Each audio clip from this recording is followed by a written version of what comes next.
अपना ओपिनियन ना देके सरकार के द्वारा गठित की गई कमिटीज का ओपिनियन दे दो तो सरकार भी खुश हो जाएगी, चेक करने वाले भी थोड़े खुश हो जाते हैं कि इनको कमेटी के बारे में पता है। तो हमारे लिए लक्ष्मीकांत वाज नेवर इजी। उसके पीछे रीजन है इट इज बोरिंग। पीपल से इट इज बोरिंग। कंपटीशन के लिए ट्रेन करना जो कि आप कर रहे हैं, you are going for a UPSC competition, वो एक अलग लेवल का गेम है।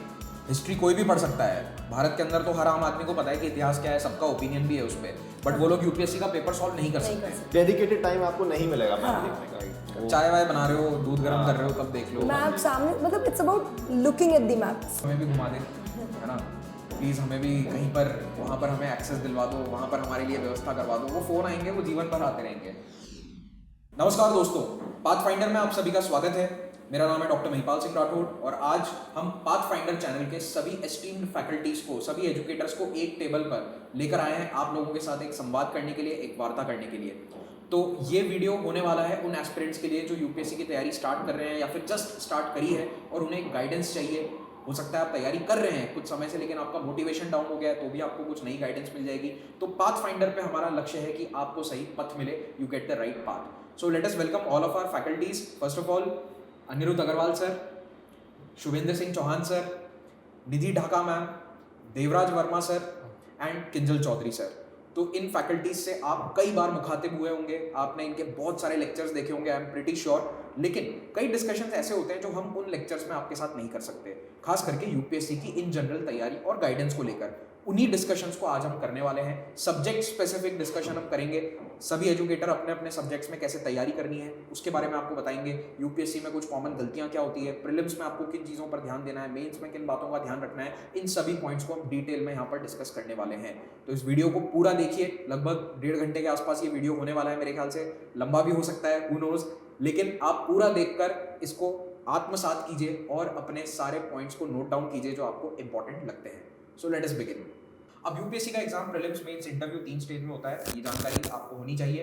प्रीलिम्स के लिए, मेंस के लिए एक स्पेसिफाइड सिलेबस है और उसी सिलेबस में मैं हिस्ट्री सब्जेक्ट पढ़ाता हूँ, तो मैं आपको हिस्ट्री के बारे में गाइड करूंगा। लेकिन सबसे पहले मैं शुरुआत करना चाहूँगा अनिरुद्ध सर के साथ। तो अनिरुद्ध सर हमारे ज्योग्राफी के एस्टीम्ड एजुकेटर हैं, इंडिया के टॉप एजुकेटर हैं और करंट अफेयर्स में भी इन्होंने अपना बहुत ही शानदार जो पढ़ाने का तरीका है वो पिछले 5 सालों से अपनाया है and thousands and lakhs of students have followed him. Anirudh sir, welcome to the panel. Thank you.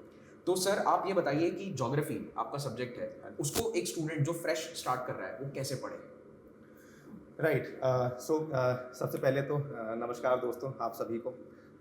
And जैसे कि सर ने बोला कि if you are watching this video you are on the right track. तो टॉकिंग अबाउट ज्योग्राफी बेसिकली एक ऐसा subject है, पहली बात तो ये 4 कोर सब्जेक्ट्स में फॉल करता है, जैसे हिस्ट्री, ज्योग्राफी, पॉलिटी, इकोनॉमी। आई फील कि ये आपकी 4 मेन फाउंडेशंस हैं अगर आपको यूपीएससी की प्रिपरेशन शुरू करनी है। एंड ज्योग्राफी के केस में लेकिन प्रॉब्लम क्या है, अगर हम बाकी सब्जेक्ट्स की के साथ तुलना करें तो ज्योग्राफी के केस में we do not have a standard book. जैसे हिस्ट्री में हमें मालूम है कि हाँ बिपिन चंद्रा की किताब है, पॉलिटी में लक्ष्मीकांत है, so on and so fourth. लेकिन ज्योग्राफी के केस में एक वो वॉइड है जिसकी वजह से हम बुक्स की स्टैंडर्डाइजेशन नहीं कर पाए हैं एवर सिंस यूपीएससी की एग्ज़ाम चल रही है, एवर सिंस यूपीएससी का, इवन दो इतना सारा इन्फॉर्मेशन आज मार्केट में अवेलेबल है, बट फिर भी वो वॉइड अभी भी फिल नहीं हुआ है। तो टॉकिंग अबाउट बुक्स, अगर हम लोग सोर्सेज की बात करें तो आज भी आई फील कि ज्योग्राफी के लिए जो वन स्टॉप सोल्यूशन है वो एनसीईआरटीज़ ही हैं। Starting with the 6th class NCERTs, आपको बिल्कुल बेसिक से स्टार्ट करना है। To get a basic idea आपको 6th क्लास की एनसीईआरटी से स्टार्ट करते हुए 7th, 8th, 9th and 10th तक की एनसीईआरटी सारी पढ़नी है। एंड थोड़ा एडवांस्ड अगर आपको जाना पड़ता है तो फिर आपको 11th क्लास की एनसीईआरटी ज्योग्राफी रेफर करनी पड़ती है। 11th क्लास की एनसीईआरटी ज्योग्राफी में 2 बुक्स आती हैं, पार्ट 1 एंड पार्ट 2। दोनों ही सुपर रेलिवेंट है when it comes to the UPSC examination. And same goes for class 12th also, वहाँ पर भी एनसीईआरटी की 2 ही किताबें आती हैं और वो भी आपको दोनों ही पढ़नी पड़ती हैं, क्योंकि एक ह्यूमन ज्योग्राफी से डील करती है और दूसरी डील करती है इकोनॉमिक ज्योग्राफी के साथ। सो सबसे पहले तो अगर सोर्सेज की बात करें तो एनसीईआरटीज़ 5 एनसीईआरटीज़ आपकी 6th to 10th वाली और उसके बाद 4 एनसीईआरटी की बुक्स 11th और 12th वाली। तो दीज आर द 9 बुक्स जो कि आपको पढ़नी है।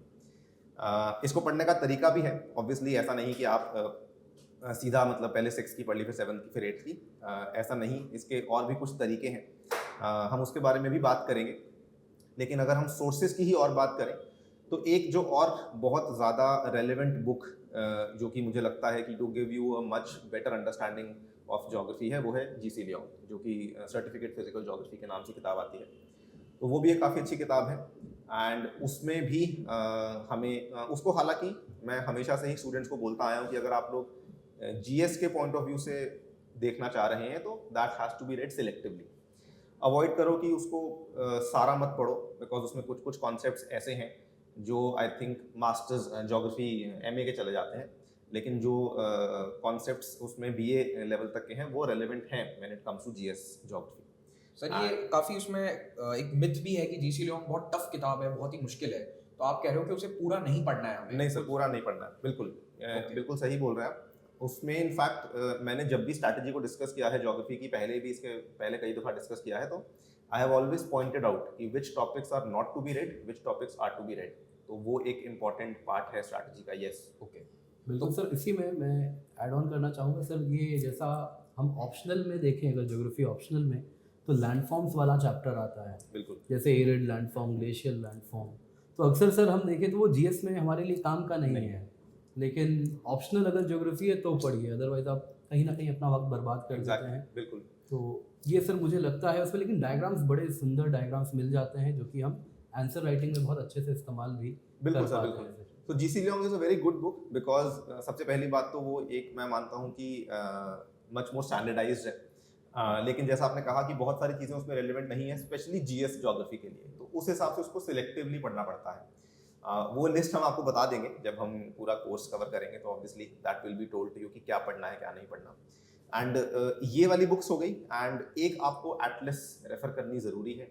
और मैं हर बच्चे को बोलता हूँ कि जहाँ पर भी आप बैठ के पढ़ते हैं, अपना रूम आपके घर पे है या जहाँ पर भी आपने रूम रेंट पे लिया हुआ है, तो always use those big maps. वो काफ़ी हेल्पफुल होते हैं कि सुबह उठकर कभी भी मतलब आप चल फिर रहे हैं रूम पे, तो अपने रूम में 4 बड़े मैप्स होने ज़रूरी हैं।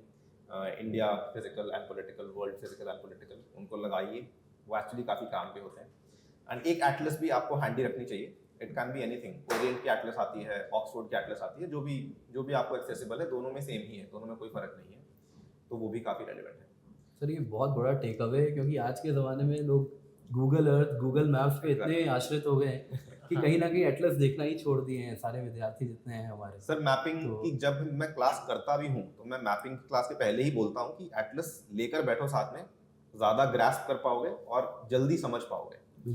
उससे ज़्यादा आपकी अंडरस्टैंडिंग में इंप्रूवमेंट आएगी। मतलब गूगल मैप जूम इन करके देख सकते हैं, मेरे ख्याल से वो भी एक अच्छा टूल है, लेकिन जैसा आप कह रहे हैं सर कि फिजिकली जब आप एक सामने लेकर आप बैठे हो तो उसका एक अलग इम्पैक्ट होता है, खास करके जब क्लास चल रही है तब स्टूडेंट अगर एटलस लेके बैठेंगे तो वो बहुत अच्छा रहेगा। बिल्कुल बिल्कुल। तो मुझे इसमें लगता है कई बार हम कुछ लोकेशंस पढ़ते हैं न्यूज़ में, तो बहुत बार वो एटलस में ढूंढने में हमें पता नहीं चलेगा कहाँ पे एग्जैक्टली है, जैसे कुछ पोर्ट न्यूज़ में आ गया, तो उस केस में अगर हम गूगल करें एंड फिर उसको हम गूगल मैप्स, गूगल अर्थ में देखें, तो काफ़ी बेटर क्लैरिटी मिलती है, टाइम बचता है। लेकिन एक बेसिक मैपिंग जैसा सर बता रहे हैं, उसमें तो हमें एटलस ही सर सबसे इम्पोर्टेंट टूल रहेगा हमेशा। ओके, एंड सर एक बुक मैं और ऐड ऑन करना चाहूँगा, जो कि व्हाट आई फेल्ट इस पिछले कुछ सालों में, अगर हम प्रीलिम्स और मेंस दोनों के ही सवाल देखें, तो इंडियन ज्योग्राफी के लिए मैं चाहूँगा कि एक एक्स्ट्रा बुक आप लोग को रेफर करनी चाहिए। ये मेरा खुद का एक्सपीरियंस भी है, जब मैंने ऑप्शनल को पढ़ाया तो हम वहाँ पर इस बुक को रेफर करते हैं। 2 किताबें हैं इंडियन ज्योग्राफी की, दोनों ही काफ़ी प्रतिष्ठित ऑथर्स हैं। एक माजिद हुसैन सर की इंडियन ज्योग्राफी आती है और एक D.R. खुल्लर सर की भी इंडियन ज्योग्राफी के नाम से किताब आती है। आप दोनों में से किसी भी एक को रेफर कर सकते हैं, वो भी उन टॉपिक्स के लिए जो टॉपिक्स आपको NCERT बुक्स में नहीं मिलते हैं। फॉर एग्जाम्पल, जस्ट एक बहुत ही छोटा एग्जाम्पल है, मिनरल्स एंड रिसोर्सेज का जो टॉपिक है इंडियन ज्योग्राफी का, वो आपको NCERT में नहीं मिलता है, मिलता भी है तो बहुत सिलेक्टिवली और बहुत छोटा छोटा पार्ट मिलता है। तो उसके लिए I would always added on कि एक आपको ऐसी बुक रेफर करनी चाहिए। इसका फ़ायदा 2 है, इसके नॉट जस्ट इन ज्योग्राफी, इसके फ़ायदे इकोनॉमी में भी आपको होंगे, एंड ऑब्वियसली आपको एसे राइटिंग में भी इसके काफ़ी फ़ायदे देखने को मिलेंगे। एक क्वेश्चन जो मुझे बहुत बार पूछा है बच्चों ने regarding geography only, fill talk about, हमने एटलस की बात की, हमने बुक्स की बात की, अ लॉट ऑफ टाइम्स बच्चे कंफ्यूज होते हैं फैक्ट्स को लेकर। अब आपके पास एक बुक है ना, आप एक एस्पिरेंट है जो 2 साल से तैयारी कर रहे हैं, आपके पास एक स्टैंडर्ड बुक है, ज्योग्राफी की जो फैक्चुअल इन्फॉर्मेशन, चाहे वो इकोनॉमिकल रिसोर्सेज हो, मिनरल रिसोर्सेज हो, कोई भी रिसोर्सेज हो, वो इन्फॉर्मेशन के लिए where should you go? what should be the ideal source for that. Exactly ma'am, वही उसी के लिए फिर मैंने ये बुक जो रेफर करी है, जी। यही ये प्रॉब्लम हमने भी फेस करी हाँ, एक्चुअली, exactly. और इसीलिए क्योंकि we had to find out a solution. NCERTs में प्रॉब्लम क्या होती है कि उनके बहुत जो पुराने एडिशंस हैं वो ज़्यादा अपडेट नहीं होते हैं, लेकिन जो ये बुक्स हैं which are by private authors, इनके editions time to time update होते रहते हैं, और इसीलिए ये बुक काफ़ी ज़्यादा रिलायबल है For the factual information. For the factual Statistics updated आते बिल्कुल हैं। बिल्कुल बिल्कुल बिल्कुल। नया सेंसस का डेटा आता है, एनएफएचएस जो नेशनल फैमिली हेल्थ सर्वे का डेटा आता है, जो भी लेटेस्ट डेटाज हैं वो इसके अंदर इंक्लूड किए जाते हैं। So it is really helpful, और अगर आपका ज्योग्राफी ऑप्शनल है तो इन एनी केस आपको ये बुक पढ़नी ही है, तो फिर आप उसमें भी मतलब आपको हेल्पफुल साबित हो सकती है। तो सर आप लोग मुझे ये बताइए कि स्टूडेंट स्टार्टिंग करे एनसीईआरटी से, उसके बाद उसको मूव ऑन करना चाहिए टुवर्ड्स जीसी लियोंग एंड आपने जो 2 किताबें बताई बाय उसमें से कोई भी एक। Fuller sir and Majid Hussain sir, उनमें से एक। लेकिन क्या किताब को पूरा पढ़ना है, फ्रंट टू बैक पूरा आपको किताब को पढ़ना है माजिद हुसैन को? नहीं सर, नहीं। नहीं बिल्कुल भी नहीं। उसमें से कुछ सिलेक्टिव टॉपिक्स ही हैं जो कि हमें रेफर करने हैं, वो भी वो टॉपिक्स जिनके बारे में जानकारी हमें एनसीईआरटीज में नहीं मिलती है। तो you don't have to read full on, क्योंकि वो फुल किताब जो है वो ऑप्शनल वालों के लिए है। उतना गहराई में हमें जीएस के पॉइंट ऑफ व्यू से जाने की आवश्यकता ही नहीं। और अगर अब आप सोच रहे हो कि हम आपको यहाँ चैप्टर बता दें, तो देखिए इतना डिटेल में इस वीडियो में हम नहीं जा सकते हैं। तो चैप्टर वाइज क्या होता है वो आप जब पढ़ना स्टार्ट करेंगे तभी आपको जानकारी मिलेगी। उसके लिए आप एजुकेटर्स से हमारे कनेक्ट भी कर सकते हैं, इनके लेक्चर्स को देखते रहिए, तो उसमें आपको ये चैप्टर बाय चैप्टर जानकारी मिल जाएगी। हाँ जी। तो सर ज्योग्राफी के बारे में आपने बताया, तो अब एक बात हमें ये जानकारी बताइए कि प्रीलिम्स में और मेंस में ज्योग्राफी की क्या वेटेज है, कितना इंपॉर्टेंस रहता है? सर वेटेज की बात करें तो एक टाइम था जब यूपीएससी का बड़ा लगाव था ज्योग्राफी के साथ, specially when it comes to prelims. लेकिन वो आप ऐसा मान लीजिए कि वो जगह एनवायरनमेंट ले ली 2014 में, 13 में, आई थिंक 13 या 14 में, जब इंडियन फॉरेस्ट सर्विस और सिविल सर्विसेज का जो एग्जाम का जो प्रीलिम्स था वो मर्ज हुआ। दैट वाज द टाइम जब एनवायरनमेंट का बहुत सारे सवाल आने लगे एंड सडनली ज्योग्राफी की वेटेज प्रीलिम्स में कम हो गई। लेकिन this pattern has not changed in mains. Mains में आप अभी भी अगर देखते हैं तो ज्योग्राफी की अच्छी खासी वेटेज है। जीएस पेपर 1 जो कि 250 नंबर का होता है, उसमें 100 मार्क्स ज्योग्राफी का वेटेज आज भी है। देयर हैव बीन ईयर्स जहां पर 110 मार्क्स का भी ज्योग्राफी पूछा गया है, और इनफैक्ट कई सारे ज्योग्राफी के जो कॉन्सेप्ट्स हैं वो आपको जीएस पेपर 3 में भी, अगर आप डिजास्टर मैनेजमेंट को इंक्लूड कर ले ज्योग्राफी में, तो फिर वहां पर भी आपको 30 मार्क्स का या 25 मार्क्स का ज्योग्राफी देखने को मिल जाता है। तो मोटा मोटा मेंस के लिए ज्योग्राफी इज वेरी रेलेवेंट, और इसीलिए आई थिंक बहुत सारे बच्चे ज्योग्राफी ऑप्शनल चूज कर लेते हैं, बिकॉज उनको लगता है कि जीएस भी यहाँ पर हमारा कवर हो रहा है और ऑप्शनल का भी कुछ पार्ट हमारा कवर हो जाएगा। सो प्रीलिम्स में the weightage has come down, yes. अभी आजकल हम देखते हैं तो 8-9 मैक्सिमम क्वेश्चंस आते हैं। वही वाला जो एनवायरनमेंट ने उसका चंक ले लिया है वो ज्योग्राफी में थोड़ा कम हो गया है। लेकिन मेंस के लिए the weightage has remained same, और मेंस के लिए इनफैक्ट क्वेश्चंस भी मोटा मोटा, अगर आप हमारी बहुत सारी सीरीज़ हैं यूट्यूब पे आपने अगर देखी होंगी तो प्रीवियस ईयर पेपर्स से बहुत सारे क्वेश्चंस जो ट्रेंड्स हैं वो भी सेम फॉलो करते आए हैं। तो इनफैक्ट मैं तो ये कहना चाहूँगा कि geography mains is very easy, but geography prelims is थोड़ा सा ट्रिकी होता है। Tricky. Sir prelims point of view से अगर हम लोग देखें तो पिछले कुछ वर्षों से ज्योग्राफी के अंदर एग्रीकल्चर का पोर्शन लगातार बढ़ रहा है, जिसके अंदर क्वेश्चंस जो हैं वो कई बार इस तरीके के होते हैं जैसे टेक्नोलॉजी बेस्ड आ जाते हैं, फर्टिगेशन वगैरह आ जाता है, जो कई बार एनसीईआरटी में नहीं होता है। तो उसको कैसे कवर किया जाए? सर उसके लिए जो हमने बुक रेफर करी है, जो डीआर खुल्लर सर की और माजिद हुसैन सर की, वो इन कॉन्सेप्ट्स को भी कवर करती है। और वही मैं जो एग्रीकल्चर के कुछ टॉपिक्स हैं जो कि एनसीईआरटीज में कवर नहीं होते हैं, वो किसी भी एनसीईआरटी में कवर नहीं होते हैं, बीट इकोनॉमी ऑल्सो, तो वो फिर कॉन्सेप्ट्स इन बुक्स में से कवर हो जाते हैं। That helps you. और सर जो हमारा कोर्स आने वाला है, मतलब जो आप लोग शायद देख रहे हो तब प्रॉबेबली चालू भी हो गया है, उसमें हम एग्रीकल्चर को एज अ सब्जेक्ट अलग से पढ़ा रहे हैं। Kinjal sir will be taking those classes, क्योंकि वो और कोई नहीं पढ़ाता है। What I have noticed is कि एग्रीकल्चर को अलग से कोई पढ़ाता नहीं है, स्टूडेंट्स जानकारी लेते हैं जैसा कि आप बता रहे हैं कुछ कुछ सोर्सेज से। पर किंजल सर आप एग्रीकल्चर पढ़ाएंगे तो इस बारे में बताइए थोड़ा। एग्रीकल्चर ऑफ रेट प्रीलिम्स में भी इम्पोर्टेंट है और GS3 में भी उसका अच्छा खासा वेटेज रहता है। तो उसको ध्यान में रख के हम सोच रहे हैं कि GS3 वाला पार्ट भी एग्रीकल्चर का कवर करें और साथ साथ प्रीलिम्स में भी स्टैटिक पार्ट भी कवर करें। तो स्टैटिक पोर्शन रबी क्रॉप, खरीफ क्रॉप, जो यूजुअली आप पढ़ते हैं, कॉटन किस क्लाइमेट में होता है, कहाँ पर होता है, भारत में कहाँ कॉफ़ी हो रहा है, तो ये सारे पार्ट्स भी हम कवर करें। और साथ साथ बहुत इम्पॉर्टेंट है कि जो कुरुक्षेत्र वगैरह में नई चीज़ें आ रही हैं, योजना में कुछ नया स्कीम आया, तो उस स्कीम में कैसे अलग चीज़ों पर सवाल बन सकता है, उस पार्ट को भी कवर करें। तो इस तरीके से हम होलिस्टिक कवरेज रखेंगे, but at the same time sir बहुत ज़रूरी है कि जो स्टूडेंट्स हैं उनका टाइम भी बहुत इंपॉर्टेंट है, तो इसको क्रिस्प एंड कंसाइज भी बनाएंगे हम। तो ये दोनों हम कवर करेंगे इस एग्रीकल्चर में सर। ओके, तो ज्योग्राफी हमने कवर कर लिया, एनवायरनमेंट के बारे में, इकोलॉजी के बारे में हम आगे चर्चा करते हैं। तो उसके पहले मैं पॉलिटी के बारे में डिस्कशन करना चाहूँगा। तो निधि मैम हमारी पॉलिटी की फैकल्टी हैं। निधि मैम, आप बताइए कि स्टूडेंट्स पॉलिटी से स्टार्ट करें या बाद में पढ़ना चाहिए, क्या सोर्सेज फॉलो करने चाहिए? सर सबसे पहले तो वेलकम एवरीबडी, एंड अगेन जैसे सर ने कहा, you are the right place right now. Polity को लेकर ना एक सर, मुझे पर्सनली ऐसा लगता है, since the time I have been teaching polity for like 8 years का एक्सपीरियंस मुझे ऑफलाइन ऑनलाइन दोनों जगह पर, it comes across a easy subject. वो लगता है कि बड़ा आसान सा है, लैंग्वेज देख के लगता है बड़ा आसान सा टॉपिक है, but somewhere I feel it is a very tricky subject. Tricky as in because एक वर्ड इधर उधर हुआ और आपका क्वेश्चन गलत हो गया एग्जाम में, बिकॉज आपको लगता है 10 on 10 आप पॉलिटी में कर सकते हो, और यही वहाँ पर वो जो डिफरेंस है ना वो आ जाता है, बिकॉज वो एक वर्ड मिसप्लेस हुआ और आपने वो एक वर्ड मिसरीड किया और आपने गलत कर दिया। ऑल्सो अगर मैं टोटल सोर्सेज की बात करूँ, कहाँ से पढ़ना चाहिए, कब पढ़ना चाहिए, I would say polity as a subject is again among the 4 core subjects बहुत एसेंशियल है।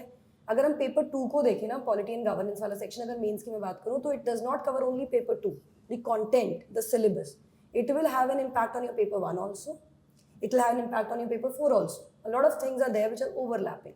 तो इस टॉपिक को आपको शुरुआत से पढ़ना ज़रूरी है, बहुत बड़ी अंडरस्टैंडिंग के लिए, बेटर अंडरस्टैंडिंग के लिए, then you will be bureaucrats. Governance is something that you should know, क्योंकि आपने अल्टीमेटली ब्यूरोक्रेट ही बनना है। Sources, where to start and how to start. Again NCERT, मैं भी completely इस चीज़ को अग्री करती हूँ that you should start with your NCERTs, because there are lot of concepts in polity as well जो कि जिनकी अंडरस्टैंडिंग हमको नहीं होती, और हम जंप कर जाते हैं लक्ष्मीकांत पर, कि लक्ष्मीकांत क्योंकि एवरीवेयर यू सी इतना बड़ा एक नाम है कि भाई this is the Bible for polity. Personally मेरा कहना ये है कि start from the basic understanding of the concept. आपको कॉन्स्टिट्यूशन की ही डेफिनेशन इवॉल्व होती हुई दिख जाएगी आपकी NCERTs में। When you start from a 6th standard perspective to 9th standard to 11th standard, it will change. You will understand the importance कि भाई कैसे एक concept build हो रहा है, जो कि आपको आंसर राइटिंग में हेल्प करता है, जो आपको उसकी बेसिक अंडरस्टैंडिंग के लिए हेल्प करता है। You don't have to go for big words, you don't have to go for big syllabus that ways, या अरे ठीक है हमें ये वाली किताब भी पढ़ ली, ये वाली किताब भी पढ़ ली, ये नहीं, don't do that. Start from the basics, take a book rather than going for 10 books. Again पिछले 8 साल से मैं यही कह रही हूँ और आज भी यही कहूँगी, rather than going for 10 different books for one subject, go for 1 book 10 times, जहाँ पे आपकी probability of getting more marks increases, क्योंकि आपको क्लैरिटी आ जाती है। NCERT जब आपको बेसिक समझ में आ जाए, उसके बाद go for a standard book. It can be Laxmikanth एक ओवरव्यू दे देती है, but at the same time I feel कि ईदर DD बासु और PM Bakshi, whatever you feel like. PM Bakshi is a little simpler that ways, DD Basu को लेके थोड़ा apprehension है कि थोड़ी टफ है, टेक्निकल है। PM Bakshi will get a lot of explanations also, background information also, additional information है जो आपको मदद करेगी, तो आप उसको रेफर कर सकते हो। अगेन सिलेक्टिव पढ़ना होता है, सिलेबस फोकस करके पढ़ना होता है, you just can not do everything under the sun, you have to be cautious and you have to see कि कितना टाइम है मेरे पास, मुझे इस टाइम को यूटिलाइज करना है to the best of its capabilities, अपनी कैपेबिलिटीज के हिसाब से। तो सिलेबस को फॉलो करना बहुत ज़रूरी है। एंड यहाँ पर एक चीज़ ऐड ऑन करूँगी कि सिलेबस के साथ PYQs are important for your prelims and for your mains both. एक बार आप सिलेबस के साथ जब PYQs को देखते हो तो यू अंडरस्टैंड कि ये टॉपिक इज रेलिवेंट। यहाँ से questions, you might not get the same question in the exam, but you will get the topic कि यहाँ से क्वेश्चन आ रहा है और काफ़ी ज़्यादा आ रहा है। तो आप वो आइडेंटिफाई कर लेते हो in the course of your preparation कि ठीक है ये टॉपिक्स मुझे करने ही करने हैं, I can not afford to miss on these topics. So this is how it has to, excuse me, it has to go. Ma'am I think mains के लिए मैंने एक चीज और ऑब्जर्व की है इन द पॉलिटी कि अगर आप धीरे धीरे करके देखो तो यूपीएससी ने अपने टॉपिक जो है वो लगभग एग्जॉस्ट कर दिए हैं। हाँ। और काफी बार जो टॉपिक्स हैं वो सेम रिपीट ही हो जाते हैं। जैसे दिल्ली के अंदर जो फेडरलिज्म वाला इशू है, गवर्नर वाला और गवर्नमेंट वाला, उसके ऊपर 3 बार क्वेश्चन आ गया। हर दूसरे साल के अंदर बॉडी से रिलेटेड क्वेश्चन आ जाएगा। अगर बॉडी से नहीं आया तो फिर किसी और वही बॉडी वाले पार्ट से या फिर किसी ऑर्गेनाइजेशन वाले पार्ट से, जैसे एक साल नेशनल कमीशन ऑफ वुमेन पूछ लिया तो अगले साल सीएजी पूछ लेगा। तो कहीं ना कहीं वो रिपीटेशन जो है वो पॉलिटी के अंदर काफी ज्यादा हम लोगों को देखने को मिलता है, जिसके अंदर मेंस पॉइंट ऑफ व्यू से अगर हम लोग देखें तो प्रीवियस ईयर के क्वेश्चन और भी ज्यादा इंपॉर्टेंट हो जाए। Absolutely, that is my point कि हो सकता है सेम क्वेश्चन रिपीट ना हो, आप टॉपिक्स आइडेंटिफाई कर लेते हो कि ठीक है बॉर्ड टू मिस, ये जो आपने एलजी और दिल्ली में जो गवर्नमेंट का जो इशू है इस पर रेगुलर क्वेश्चंस आ रहे हैं और अभी आई थिंक फिर से ये चर्चाओं में है, तो एक्सपेक्ट कर सकते हो कि 24 में 25 में भी क्वेश्चन बनेगा यहाँ से। सुप्रीम कोर्ट जजमेंट्स, अब होता क्या है ना, अगेन आप न्यूज़पेपर पढ़ते हो क्योंकि न्यूज़पेपर की रेलेवेंस बहुत ज़्यादा है। When it comes to polity, you have to understand they are not going to ask you a straight question from the Supreme Court judgment. अभी हमें दिख रहा है कि ओबीसी रिजर्वेशन को लेकर या रिजर्वेशन को लेकर इन जनरल बहुत ज़्यादा होहा हो रहा है, कुछ स्टेट्स में भी चल रहा है, महाराष्ट्र में पिछले साल वो क्वॉश किया गया है, तो reservation becomes important, reservation as a concept becomes important, where it started from, Mandal commission becomes important. It is not the current situation that is important, it is the background, the conventional portion of it. For polity, it is not the topics that are there in the news, it is the conventional topic related to that topic that is important. And what are the importance of this committees and commission और इनके द्वारा जो दी हुई reports होती हैं या फिर कई बार सुप्रीम कोर्ट के जजमेंट होता है उनसे, जैसा कि आपने कहा कि अगर वो डायरेक्ट क्वेश्चन नहीं पूछ रहा है then how this can be useful for a student? देखो प्रीलिम्स में कई बार रेफरेंस आ जाता है that you have to take, ठीक है। मेंस में अगर आप ये ऐड करते हो ना अपने आंसर में, you get an extra edge that you are well read, आपको पता है क्या चल रहा है। इट इज, आपने एक रैंडम, लेट्स सी रिजर्वेशन पर ही क्वेश्चन आ गया, आपने एक रैंडम आंसर लिखा जो हर एस्पिरेंट लिखेगा जिसने जिन सोर्सेज से पढ़ते हैं, I think almost same sources, right. यहाँ पर आपके पास एक एज आ गया, आपने ना केवल मंडल कमीशन ऐड किया, आपने कुछ जो जजमेंट्स है वो भी ऐड कर दिए, आपने मराठा रिजर्वेशन के बारे में बात कर ली, आपने ये सब चीज़ें बात कर ली, आपने वो डिस्कशन कर, तो you will get an edge over the other. मैं एक ऐड करना चाहूँगा, पॉलिटी में जैसा आप कमेटी की बात कर रहे हैं तो अक्सर सवाल आता है जिसमें आपके ओपिनियन पूछे जाते हैं। तो ओपिनियन में एक्चुअली जब आप किसी कमेटी के बेसिस पे ओपिनियन डाल रहे हैं, मेरा ओपिनियन ऐसा इसलिए है which is being backed by the opinion of this committee, तो आपके आंसर में बहुत बड़ा वैल्यू एडिशन होता है। आप अपना ओपिनियन ना देके सरकार के द्वारा गठित की गई कमेटीज का ओपिनियन दे दो तो सरकार भी खुश हो जाएगी, चेक करने वाले भी थोड़े खुश हो जाते हैं कि इनको कमेटी के बारे में पता है, और हो सकता है उसी कमेटी में कोई मेंबर रहा हो कभी, वो आपके आंसर को भी जांच कर रहा है तो डबल खुश हो जाएगा। That's very tricky. Sometimes there can be somebody who's from the opposition. अच्छा कमेटी रेफर कर दी, you have to be very very careful when you mention the certain things. You have to be like very very careful. हाँ, मतलब committee को गलत coat ना करो, जो उनके ऑफिशियल रिपोर्ट में इन्फॉर्मेशन, हाँ इन्फॉर्मेशन कोट कर सकते हैं, just don't quote that मैं इससे इन्फ्लुएंस्ड हूँ, don't show your influence anywhere, that should not be. Ma'am I think मतलब इसमें मैं आपसे इनफैक्ट क्वेश्चन पूछना चाहूँगा। जो मुझे पर्सनली लगा है, पॉलिटी एक ऐसा सब्जेक्ट है जहाँ पर एमसीक्यूज की importance is higher as compared to any other subject. उसके पीछे रीज़न है। सो फॉर एग्जांपल मैं एक एस्पिरेंट हूँ और मैं लक्ष्मीकांत पढ़ रहा हूँ और मैंने एक पार्लियामेंट का चैप्टर पूरा पढ़ लिया जो ऑलमोस्ट 100 पेजेस का है। मुझे लगेगा कि हर लाइन में फैक्ट है, क्या याद करूँ क्या ना याद करूँ। आई थिंक कि पॉलिटी एक ऐसा सब्जेक्ट है जहाँ पर एमसीक्यूज से आपको पता लगता है कि किस तरह के सवाल आते हैं, किस तरह के फैक्ट्स मुझे याद करने हैं, किस तरह के फैक्ट्स नहीं याद करने, because every line is in itself something, कुछ ना कुछ याद करने को बोल देती है। In between, you have to read in between with polity, ना? Exactly. You have to understand what is the intent there. You just cannot be blank, or you cannot be just reading it like that. There has to be an understanding of everything that is mentioned there. Each word is important in polity. That is what I was telling you. कि each word is important, which means it might come across as I've said earlier कि आसान है, आसान भाषा। लक्ष्मीकांत तो बहुत simple भाषा में लिखी हुई है, right? But जब आप उसको पढ़ते हो ना तो trust me, I've read like Lakshmikant for more than 10 times. ज़्यादा ही पढ़ी होगी. और every time I read it, I get something new.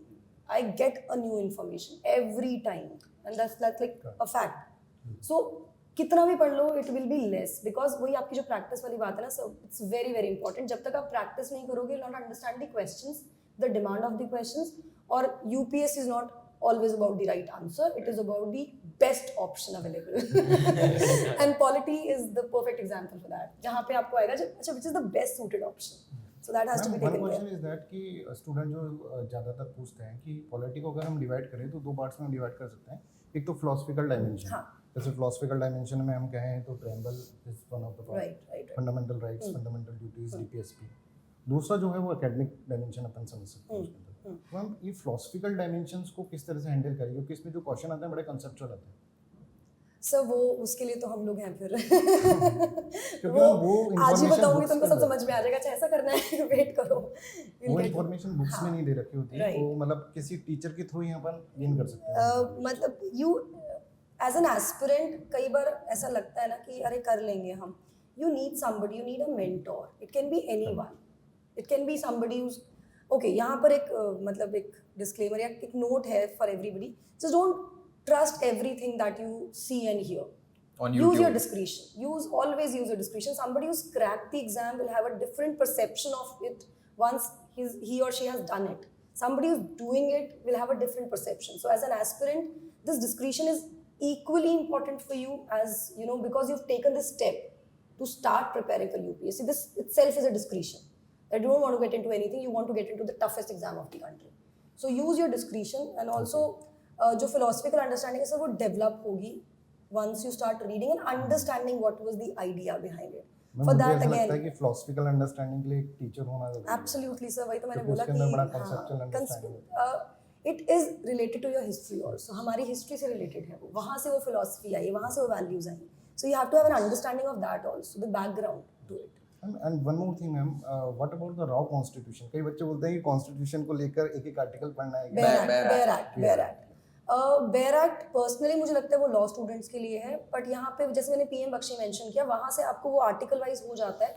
Again you don't have to mug up every article. This is also one of the things that you should do. Do not mug up every article that ways. There are certain articles, there are certain topics which are relevant. As a teacher, I know where to put the emphasis on.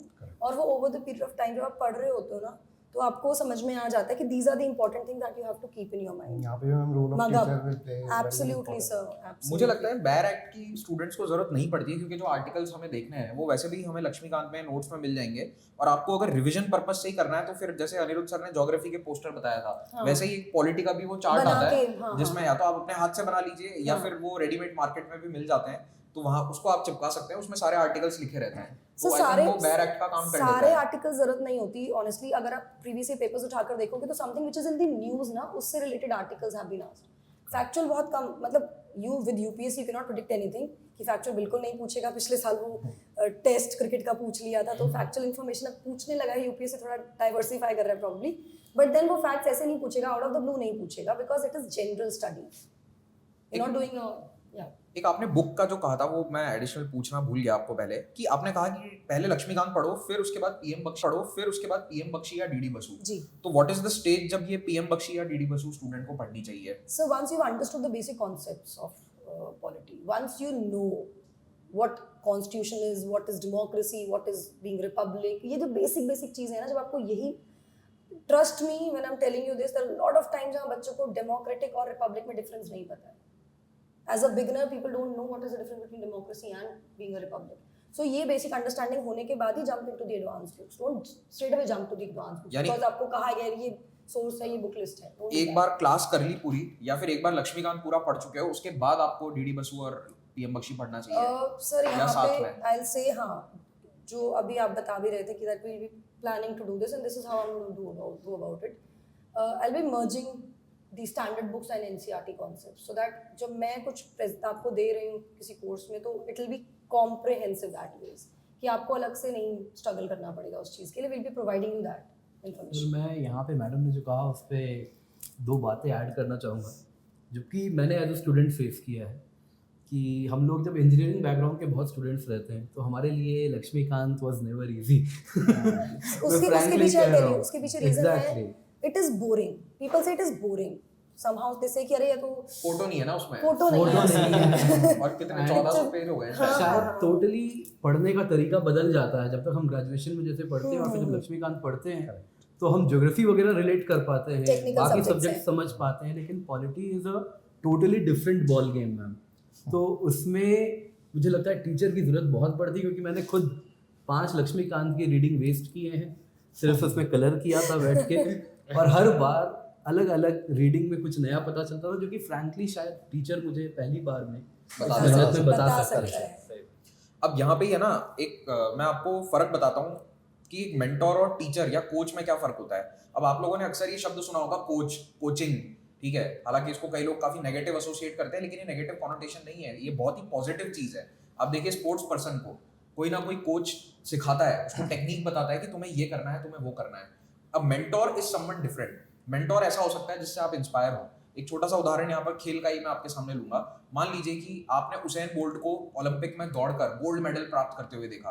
आप देख रहे हैं वो 100 metre 200 metre सब में gold medal ला रहा है। एक छोटा बच्चा 14-15 साल का उसको देखकर इंस्पायर हो सकता है। उसके लिए Usain bolt will be an inspiration. लेकिन उसे दौड़ना सिखाएगा कौन? उसके स्कूल का, उसके कॉलेज का कोच, या फिर कहीं स्पोर्ट्स अथॉरिटी में अगर वो जाकर ट्रेन कर रहा है तो वहां पर स्पेसिफिक कोचेस हैं जो आपको बताते हैं कि this is how you take off, this is how you sprint in the first 20 metre. शुरुआत के 10 मीटर 20 मीटर ऐसे दौड़ने हैं, आखिरी के ऐसे दौड़ने हैं। ये सारी बातें आपको एक कोच बता सकता है। अब वो कोच आपका जरूरी नहीं है कि गोल्ड मेडलिस्ट हो ओलंपिक का या नेशनल अवार्ड विनर भी हो भी सकते हैं, but it is not necessary. लेकिन ये जो आपको कोचेस हैं यही आपके आगे के स्टेपिंग स्टोन है। तो एक टीचर जो आपको पढ़ाता है वो आपको स्टेपिंग स्टोन का ही काम कर रहा है। हम जब आपको पढ़ाते हैं, निधि मैम आपको पॉलिटी पढ़ाएंगी तो उसके अंदर वो यही बताएंगे कि ये चीजें आपको ऐसे पढ़नी है, ये लक्ष्मीकांत में ऐसे पढ़नी है। वरना देखिए दौड़ना, तैरना, ये सब तो कोई वैसे भी सीख सकता है, इसमें ऐसी कोई बहुत खास टेक्निक नहीं होती है। बच्चा तैरना गाँव में तो ऐसे ही सीख जाते हैं, नदी कुएं के अंदर वैसे ही तैर लेते हैं। बट एक कॉम्पिटिशन के लिए ट्रेन करना जो कि आप कर रहे हैं, you are going for a UPSC competition, वो एक अलग लेवल का गेम है। हिस्ट्री कोई भी पढ़ सकता है, भारत के अंदर तो हर आम आदमी को पता है कि इतिहास क्या है, सबका ओपिनियन भी है उस पर। बट वो लोग यूपीएससी का पेपर सॉल्व नहीं कर सकते। वहां पर कोच की या टीचर की आवश्यकता आ जाती है। So coach will guide you step by step till the higher levels, और हर स्तर पर आपको अलग कोच चाहिएगा। लेकिन उसेन बोल्ट की भी इंपॉर्टेंस है और वो मैं आपको बताता हूँ कैसे। अब जो उसेन बोल्ट है, और या फिर जो यूपीएससी के रेफरेंस में हम कहें कि जो टॉपर्स हैं प्रीवियस ईयर के रैंक 1 रैंक 2, जिनको हम भी लेकर आते हैं, उनके इंटरव्यूज करते हैं, आप लोगों के लिए पाथफाइंडर चैनल पर लेकर आते हैं, तो वो आपको इंस्पिरेशन देंगे लास्ट मोमेंट्स में, या फिर उस समय जब आपका मोटिवेशन डाउन है। मान लो कि आप 100 मीटर दौड़ते दौड़ते भारत के लिए ओलंपिक में पहुंच जाते हैं आज से 10 साल बाद, और वहां आपको एक दिन पहले आकर उसेन बोल्ट आपके ड्रेसिंग रूम में आपको 5 मिनट की स्पीच देकर चला जाता है। Imagine the energy you will have. तो यही वाली एनर्जी आपको टॉपर्स से लेनी है। लेकिन जरूरी नहीं है कि उसेन बोल्ट जिस तरह से 20 साल पहले ट्रेन करके दौड़ा हो वो आपके लिए आज काम कर जाए, दैट इज नॉट नेसेसरी। तो आज के समय जो सही चीज चल रही है वो आपको कोच बताएगा, लेकिन इंस्पिरेशन आपको लेनी है मेंटोर से, उसेन बोल्ट से।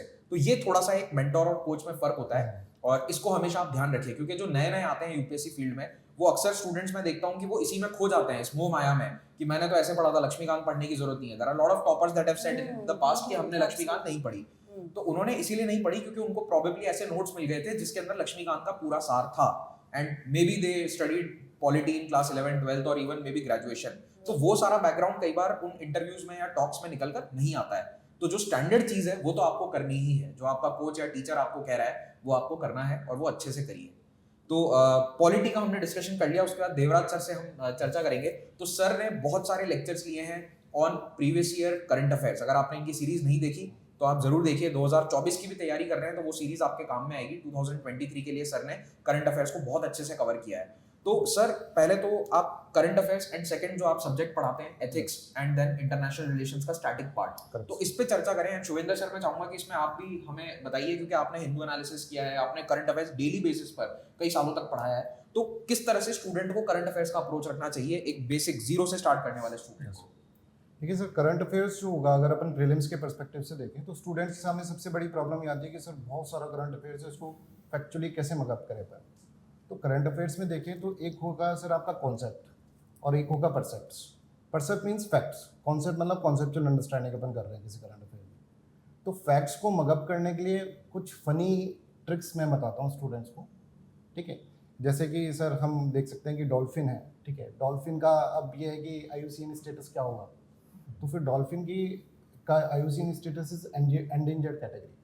तो हम ऐसे दिखाते हैं कि एक डॉल लगा दी, एनाबेला की डॉल, ठीक है, जो कि बहुत ही हॉरर मूवी है सर, ठीक है। तो उसके अंदर उसको देख के डर लग रहा है, तो एंडेंजर्ड इस तरह से याद हो जाएगा बच्चों को, तो एक बार में ही उनके दिमाग के अंदर वो सेट हो जाएगा। तो प्रीलिम्स का ये रहता है थोड़ा दूसरा कंसेप्चुअल अंडरस्टैंडिंग। कंसेप्चुअल अंडरस्टैंडिंग में ये रहेगा कि हम कॉन्सेप्ट्स को किस तरह से लेकर जाएँ। जैसे कोई मान लीजिए रेपो रेट का कॉन्सेप्ट है इकोनॉमिक्स के अंदर, तो इकोनॉमिक्स का रेपो रेट का कॉन्सेप्ट उनको समझा दे एक बहुत ही लेमन लैंग्वेज के अंदर, देन उसकी जो फैक्चुअल अंडरस्टैंडिंग है वो हम उसको बताएं। करंट अफेयर्स का sir prelims based current affairs तरह से होता है। ओके, मैं भी यहाँ पर ऐड करना चाहूँगा। जनरली अगर हम लोग प्रीवियस ईयर के क्वेश्चंस देखें तो उसके अंदर क्या होता है कि स्टैटिक के अंदर और करंट अफेयर्स के अंदर, इन दोनों के अंदर जो लिंकेज वाला पार्ट होता है, जनरली वहाँ से क्वेश्चन पूछे जाते हैं। फॉर एग्जाम्पल जनरली ऐसा कंसिडर किया जाता है ज्योग्राफी जो है वो एक स्टैटिक सब्जेक्ट है, पर कई बार ज्योग्राफी के अंदर भी वो करंट अफेयर्स वाले पार्ट जोड़ देता है। जैसे आपने वॉल्केनो वाला क्वेश्चन देखा होगा बैरन आइलैंड का, जिस साल वॉल्केनो फटा उसके अगले साल उसके ऊपर क्वेश्चन आ गया, बट वो क्वेश्चन था स्टैटिक, क्वेश्चन स्टैटिक पार्ट था पर उसके अंदर करंट अफेयर उसने जोड़ दिया। सिमिलरली कई बार ऐसा समझा जाता है कि मेंस के अंदर जनरली स्टैटिक पार्ट से क्वेश्चन पूछ लेगा, पर क्या होता है कि जो करंट अफेयर्स है वो हमको ना नॉर्मल समाज की अंडरस्टैंडिंग, हमारे आसपास क्या चल रहा है उसकी अंडरस्टैंडिंग देता है, जिसकी वजह से कुछ ऐसे क्वेश्चन जो हम लोग को पता ही नहीं है मेंस में कि इसको कैसे हैंडल करना है, हम लोग उसको हैंडल करना सीख पाते हैं। फॉर एग्जाम्पल इस बार क्वेश्चन आ गया था वर्क फ्रॉम होम का, तो वर्क फ्रॉम होम किस तरीके से हमारे फैमिली कल्चर्स को और हमारे कल्चर को बदल रहा है वो हम लोग रोज देख रहे हैं, बट उसको एकेडमिकली कैसे हैंडल करना है वो हम लोगों को करंट अफेयर्स के थ्रू पता लगता है। तो एक तो हम लोगों को करंट अफेयर्स पता लगता है स्टैटिक और इन दोनों के बीच वाले पार्ट से, मतलब वहां से जनरली क्वेश्चन पूछे जाते हैं। वही कुछ सब्जेक्ट ऐसे होते हैं जो कंप्लीटली करंट अफेयर बेस्ड हो जाते हैं, मतलब जहां पर से क्वेश्चन ही उसने इसलिए अपना गैप छोड़ा हुआ है कि मैं एक्स्ट्रा क्वेश्चन बना सकूं शायद, क्योंकि नहीं तो सारे टॉपिक एग्जॉस्ट हो जाते हैं ना उन लोगों के पास में। तो जैसे इन्वायरमेंट है, तो इन्वायरमेंट वैसे तो देखें कई बार स्टैटिक है, पर उसके अंदर जो क्वेश्चन पूछेगा वो करंट अफेयर बेस्ड होंगे। इकोनॉमी है तो उसके अंदर जितने भी इश्यूज हैं वो सब करंट अफेयर बेस्ड है, क्योंकि आज से 4 साल पहले जो इकोनॉमी रही होगी या फिर 5 साल 6 साल पहले जो इकोनॉमी रही होगी उसको आने वाला सिविल सर्वेंट हैंडल नहीं करेगा। उसको चाहिए कि यार जो आज की इकोनॉमी को हैंडल कर सके, जो आज के लिए अवेयर हो, इसलिए करंट अफेयर्स जो है वो इंपॉर्टेंट भी हो जाता है और करंट अफेयर्स को इसी तरीके से टैकल भी करना चाहिए जहाँ पे स्टैटिक और जहाँ पर करंट वाला पार्ट है, इन दोनों को आपस में लिंक करके पढ़ना ज़्यादा सही रहता है। तो सर स्टार्टिंग कैसे करे स्टूडेंट, क्या हिंदू अखबार पढ़ने से करे?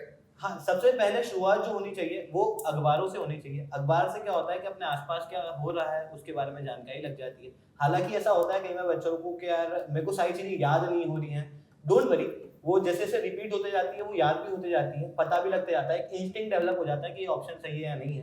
तो हिंदू एनालिसिस से शुरू, हिंदू पेपर से शुरू किया जा सकता है। अगर आपको पेपर पढ़ने में नहीं आ रहा है तो आप किसी टीचर को रेफर कर सकते हो वहाँ पर। फिर उसके बाद में कंप्रेहेंसिवली, क्योंकि साल भर के करंट अफेयर्स हैं या 2-3 साल के करंट अफेयर्स हैं, अब उन सबको एक साथ कंसाइज कैसे करें, तो उसके लिए या तो आप किसी मैगजीन को रेफर कर सकते हो या फिर किसी टीचर को रेफर कर सकते हो, वो एक रिटन नोट्स हो जाते हैं आपके लिए, ताकि आपका जितना भी करंट अफेयर आपने पढ़ा है वो एक साथ कंसाइज हो जाता है। सर यहाँ पर एक क्वेश्चन अगेन, हिंदू a little tough to understand. एक बच्चा जो शुरू करने वाला है प्रिपरेशन, उसके हिंदू पढ़ना, पर्सनली मुझे बहुत दिक्कत हुई थी हिंदू पढ़ने, मुझे समझ में ही नहीं आता था कि मैं क्या पढ़ूँ इसमें से, क्योंकि वो इतना टफ लैंग्वेज है। तो is it necessary to go only with Hindu or there is other option? Number 1, number 2, how to go about it? Sir इसी में मैं भी एक क्वेश्चन ऐड करना चाहूँगा। अक्सर मुझे स्टूडेंट्स पूछते हैं सर हम अखबार पढ़ना स्टार्ट कर रहे हैं और हम 2 घंटे तक सिर्फ अखबार पढ़ते रहते हैं। 2 तो बहुत कम है सर, 4-4 घंटे बोला है बच्चों ने मुझे, हम 4 घंटे तो अखबार में लगा रहे हैं। उनके लिए क्या करें? वो 2 घंटे अखबार पढ़ना क्या इट इज़ फ्रूटफुल या कोई ऑप्शन होना चाहिए इसके? अगला एक बहुत इंपॉर्टेंट टॉपिक जो यूपीएससी में रहता है वो है करंट अफेयर्स का, और उसी से रिलेटेड है न्यूज़पेपर। तो शुभेंद्र सर हमारे हिंदू के टीचर रहे हैं बहुत लंबे समय तक, इन्होंने हिंदू एनालिसिस लिया है पाथफाइंडर चैनल पर। सर स्टूडेंट्स कैसे अखबार पढ़ें और क्या हिंदू ही पढ़ना चाहिए? ओके, सबसे पहला सवाल कि कैसे अखबार पढ़ें। तो जनरली क्या होता है कि क्वेश्चन जो पूछे जाते हैं प्रीवियस ईयर या सिलेबस से लिंक्ड होता है। तो सबसे पहले जैसा कि महिपाल सर ने बोला था कि शुरुआत अपनी जो प्रिपरेशन की होती है उसके अंदर पहले ये समझ लो कि किस तरीके के क्वेश्चन आते हैं और क्या सिलेबस है, किस तरीके का मैटर है। उससे क्या होता है कि हिंदू एनालिसिस या हिंदू पेपर के अंदर, हिंदू न्यूज़पेपर के अंदर या फिर किसी भी न्यूज़पेपर के अंदर अगर आप पढ़ रहे हो तो आपको समझ में आ जाता है कौन सी चीज़ इंपॉर्टेंट है और कौन सी चीज़ इंपॉर्टेंट नहीं है, क्योंकि कई सारी चीज़ें होती हैं जो बहुत ज़्यादा डायनामिक होती है। जैसे रोज हर महीने कुछ जीडीपी का नया डाटा आ जाएगा, तो कई सारे बच्चे उस जीडीपी के डाटा को रटने लग जाएंगे। अब यूपीएससी ऐसा थोड़ी पूछेगा कि उस महीने का जीडीपी का डाटा था। तो कई सारी बहुत डायनामिक चीज़ें या फिर कई सारी ऐसी चीज़ें जो नॉन रेलेवेंट है वो हम लोगों को नहीं पढ़ना होती है। तो प्रीवियस ईयर के क्वेश्चन और सिलेबस से हम लोगों को समझ में आता है कि पेपर के अंदर हम लोगों को क्या पढ़ना है। दूसरा क्वेश्चन कि कौन सा पेपर पढ़ना होता है। कोई भी नेशनल लेवल का न्यूज़पेपर जो है वो आप पढ़ सकते हो। कई सारे लोगों को हिंदू न्यूज़पेपर की भाषा थोड़ी टफ लगती है, they can go with Indian express. कई सारे लोग हिंदी मीडियम के हैं तो उनको है कि यार मैं हिंदू भी नहीं पढ़ सकता, मैं इंडियन एक्सप्रेस भी नहीं पढ़ सकता, तो कोई भी नेशनल लेवल का न्यूज़पेपर जिसके अंदर सारी पॉलिसीज स्कीम्स वगैरह आ जाती हैं आप उसको प्रेफर कर सकते हो। दैनिक जागरण कर सकते हो हिंदी के अंदर, तो ये न्यूज़पेपर हम लोग पढ़ सकते हैं। तो स्टार्टिंग के लिए एक न्यूज़पेपर पढ़ना जरूरी है। लेकिन आजकल जैसे अनिरुद्ध सर आप भी नोटिस कर रहे होंगे कि केवल अखबार से करंट अफेयर्स नहीं हो रहे हैं, तो उसमें क्या करें स्टूडेंट करंट अफेयर्स की प्रिपरेशन में? सर देखिए, करंट अफेयर्स के केस में मैं दो तीन मतलब पॉइंटर्स हैं जो कि आपको you should always be aware of. सबसे पहले तो कि अखबार के नोट्स नहीं बनाने हैं। I will say this again, अखबार के नोट्स नहीं बनाने हैं। वो वाला जो आप इतना सारे डेली पहले पढ़ने में 2 घंटे लगाओगे, फिर नोट्स बनाने में आधा घंटा लगाओगे, वो आपको कभी भी काम नहीं आने वाले हैं। Number 1 thing. नंबर 2 थिंग, अखबार पढ़ना ज़रूरी है। यस, जैसे शुभेंद्र सर ने कहा, कोई भी एक अखबार को चूज़ कर लो और उसको रिलीजियसली, जुडिशियसली, रोज़ सिंसियरली सुबह उठ के जब भी आपको समय लगे आपको पढ़ना है। सेकेंडली, हमारी भी कंपाइलेशंस आती हैं, पाथफाइंडर चैनल पे हमारी कंपाइलेशंस भी आती हैं, देवराज सर ने भी निकाली हुई हैं, मेरी भी कुछ पुरानी कंपाइलेशंस हैं, तो उनको रेफर करिए। वो आपके सिलेबस का पार्ट है और वहाँ पर जो हम लोग कंपाइलेशन लेकर आते हैं वो काफ़ी कॉम्प्रिहेंसिव होती है, इन द सेंस कि मल्टीपल सोर्सेज में से चीज़ों को उठा करके कंपाइल किया जाता है और सिलेबस के साथ उसको लिंक भी किया जाता है कि इकोनॉमी की ये है, साइंस एंड टेक की ये है, एनवायरनमेंट की ये है, पॉलिटी की ये है। तो वो चीज़ें आपके लिए रेलिवेंट हैं जब हम बात करते हैं आपके सिलेबस की।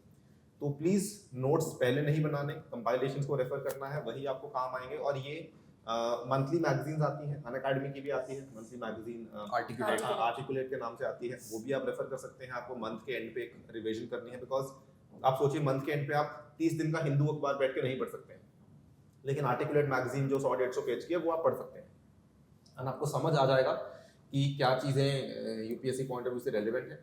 तो फिर आप नेक्स्ट मंथ उस हिसाब से अपनी तैयारी हिंदू अखबार को वैसे ही पढ़ें। एंड लास्ट में ऑब्वियसली जब प्रीलिम्स आपका नज़दीक आने वाला है तो 3 महीने पहले कुछ कंपाइलेशंस आना शुरू हो जाती हैं, उन कंपाइलेशंस को रेफर करो, उनकी वीडियोस भी हम लोग आपके लिए लेकर आएंगे, उन वीडियोस को रेफर करो, वहाँ से आप नोट्स बना सकते हो। अगर आपके पास कोई मैगजीन नहीं है, अगर मैगजीन है तो वही आपके नोट्स हैं, वही आपका सिलेबस है। That should be the strategy for current affairs. इसमें एक और अल्टरनेटिव भी है। सम स्टूडेंट्स जो कि वर्किंग प्रोफेशनल्स हैं, कई लोग ऐसे होते हैं जो वर्किंग के साथ साथ तैयारी करना चाहते हैं, उन लोग के पास टाइम नहीं होता कि बैठकर हिंदू अखबार को 2 घंटे दें। तो आजकल यूट्यूब पे या बहुत सारी जगह पे हिंदू एनालिसिस के आपको लेक्चर्स मिल जाते हैं। किसी भी एक स्टैंडर्ड और सिंसियर टीचर को आप पकड़ सकते हैं जो रोजाना सुबह उठ के हिंदू एनालिसिस आपके लिए कर रहा है, आधे पौने घंटे की वीडियो उसकी देख लो एंड आपका उस दिन का जो हिंदू है वो खत्म हो जाएगा। ये उनके लिए है जो वर्किंग प्रोफेशनल्स है, जिनके पास समय की थोड़ी कमी है। ये स्ट्रैटेजी करंट अफेयर्स की अगर हम फॉलो करते हैं तो बड़े अच्छे तरीके से, फुल प्रूफ तरीके से करंट अफेयर्स कवर हो सकते हैं। सर यहाँ एक क्वेश्चन है, करंट अफेयर को लेके अगेन बहुत एप्रीहेंशन है कि कितने टाइम का करंट अफेयर कवर करना है। Should be 1 year, it should be 1.5 year, should be 2 year.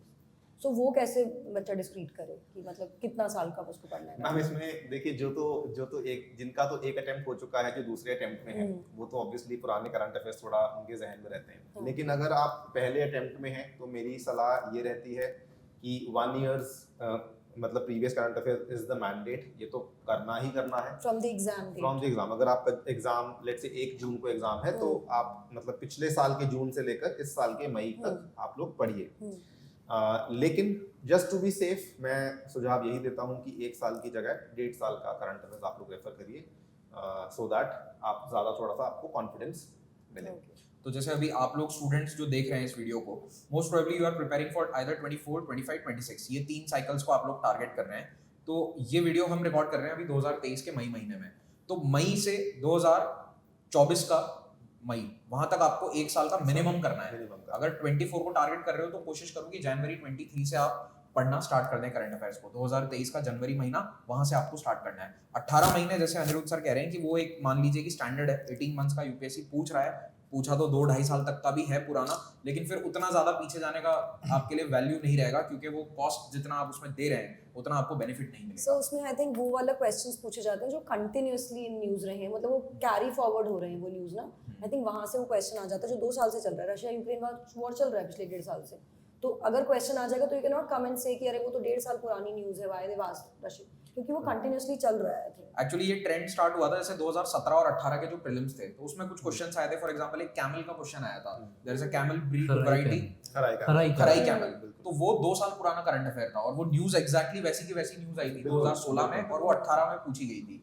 तो इस तरह के सवालों को आप अपना बेंचमार्क मत बनाओ। वो हो सकता है कि खराई कैमल के बारे में आप वैसे भी पढ़ लेंगे, एनवायरमेंट इकोलॉजी में कहीं ना कहीं उसका नाम आ जाएगा, बट यस कुछ 2-3 बार ऐसा हो चुका है कि सवाल आ गए थे, but still I don't think कि 2 साल तक पीछे आपको जाना चाहिए। 18 मंथ्स इज गुड इनफ।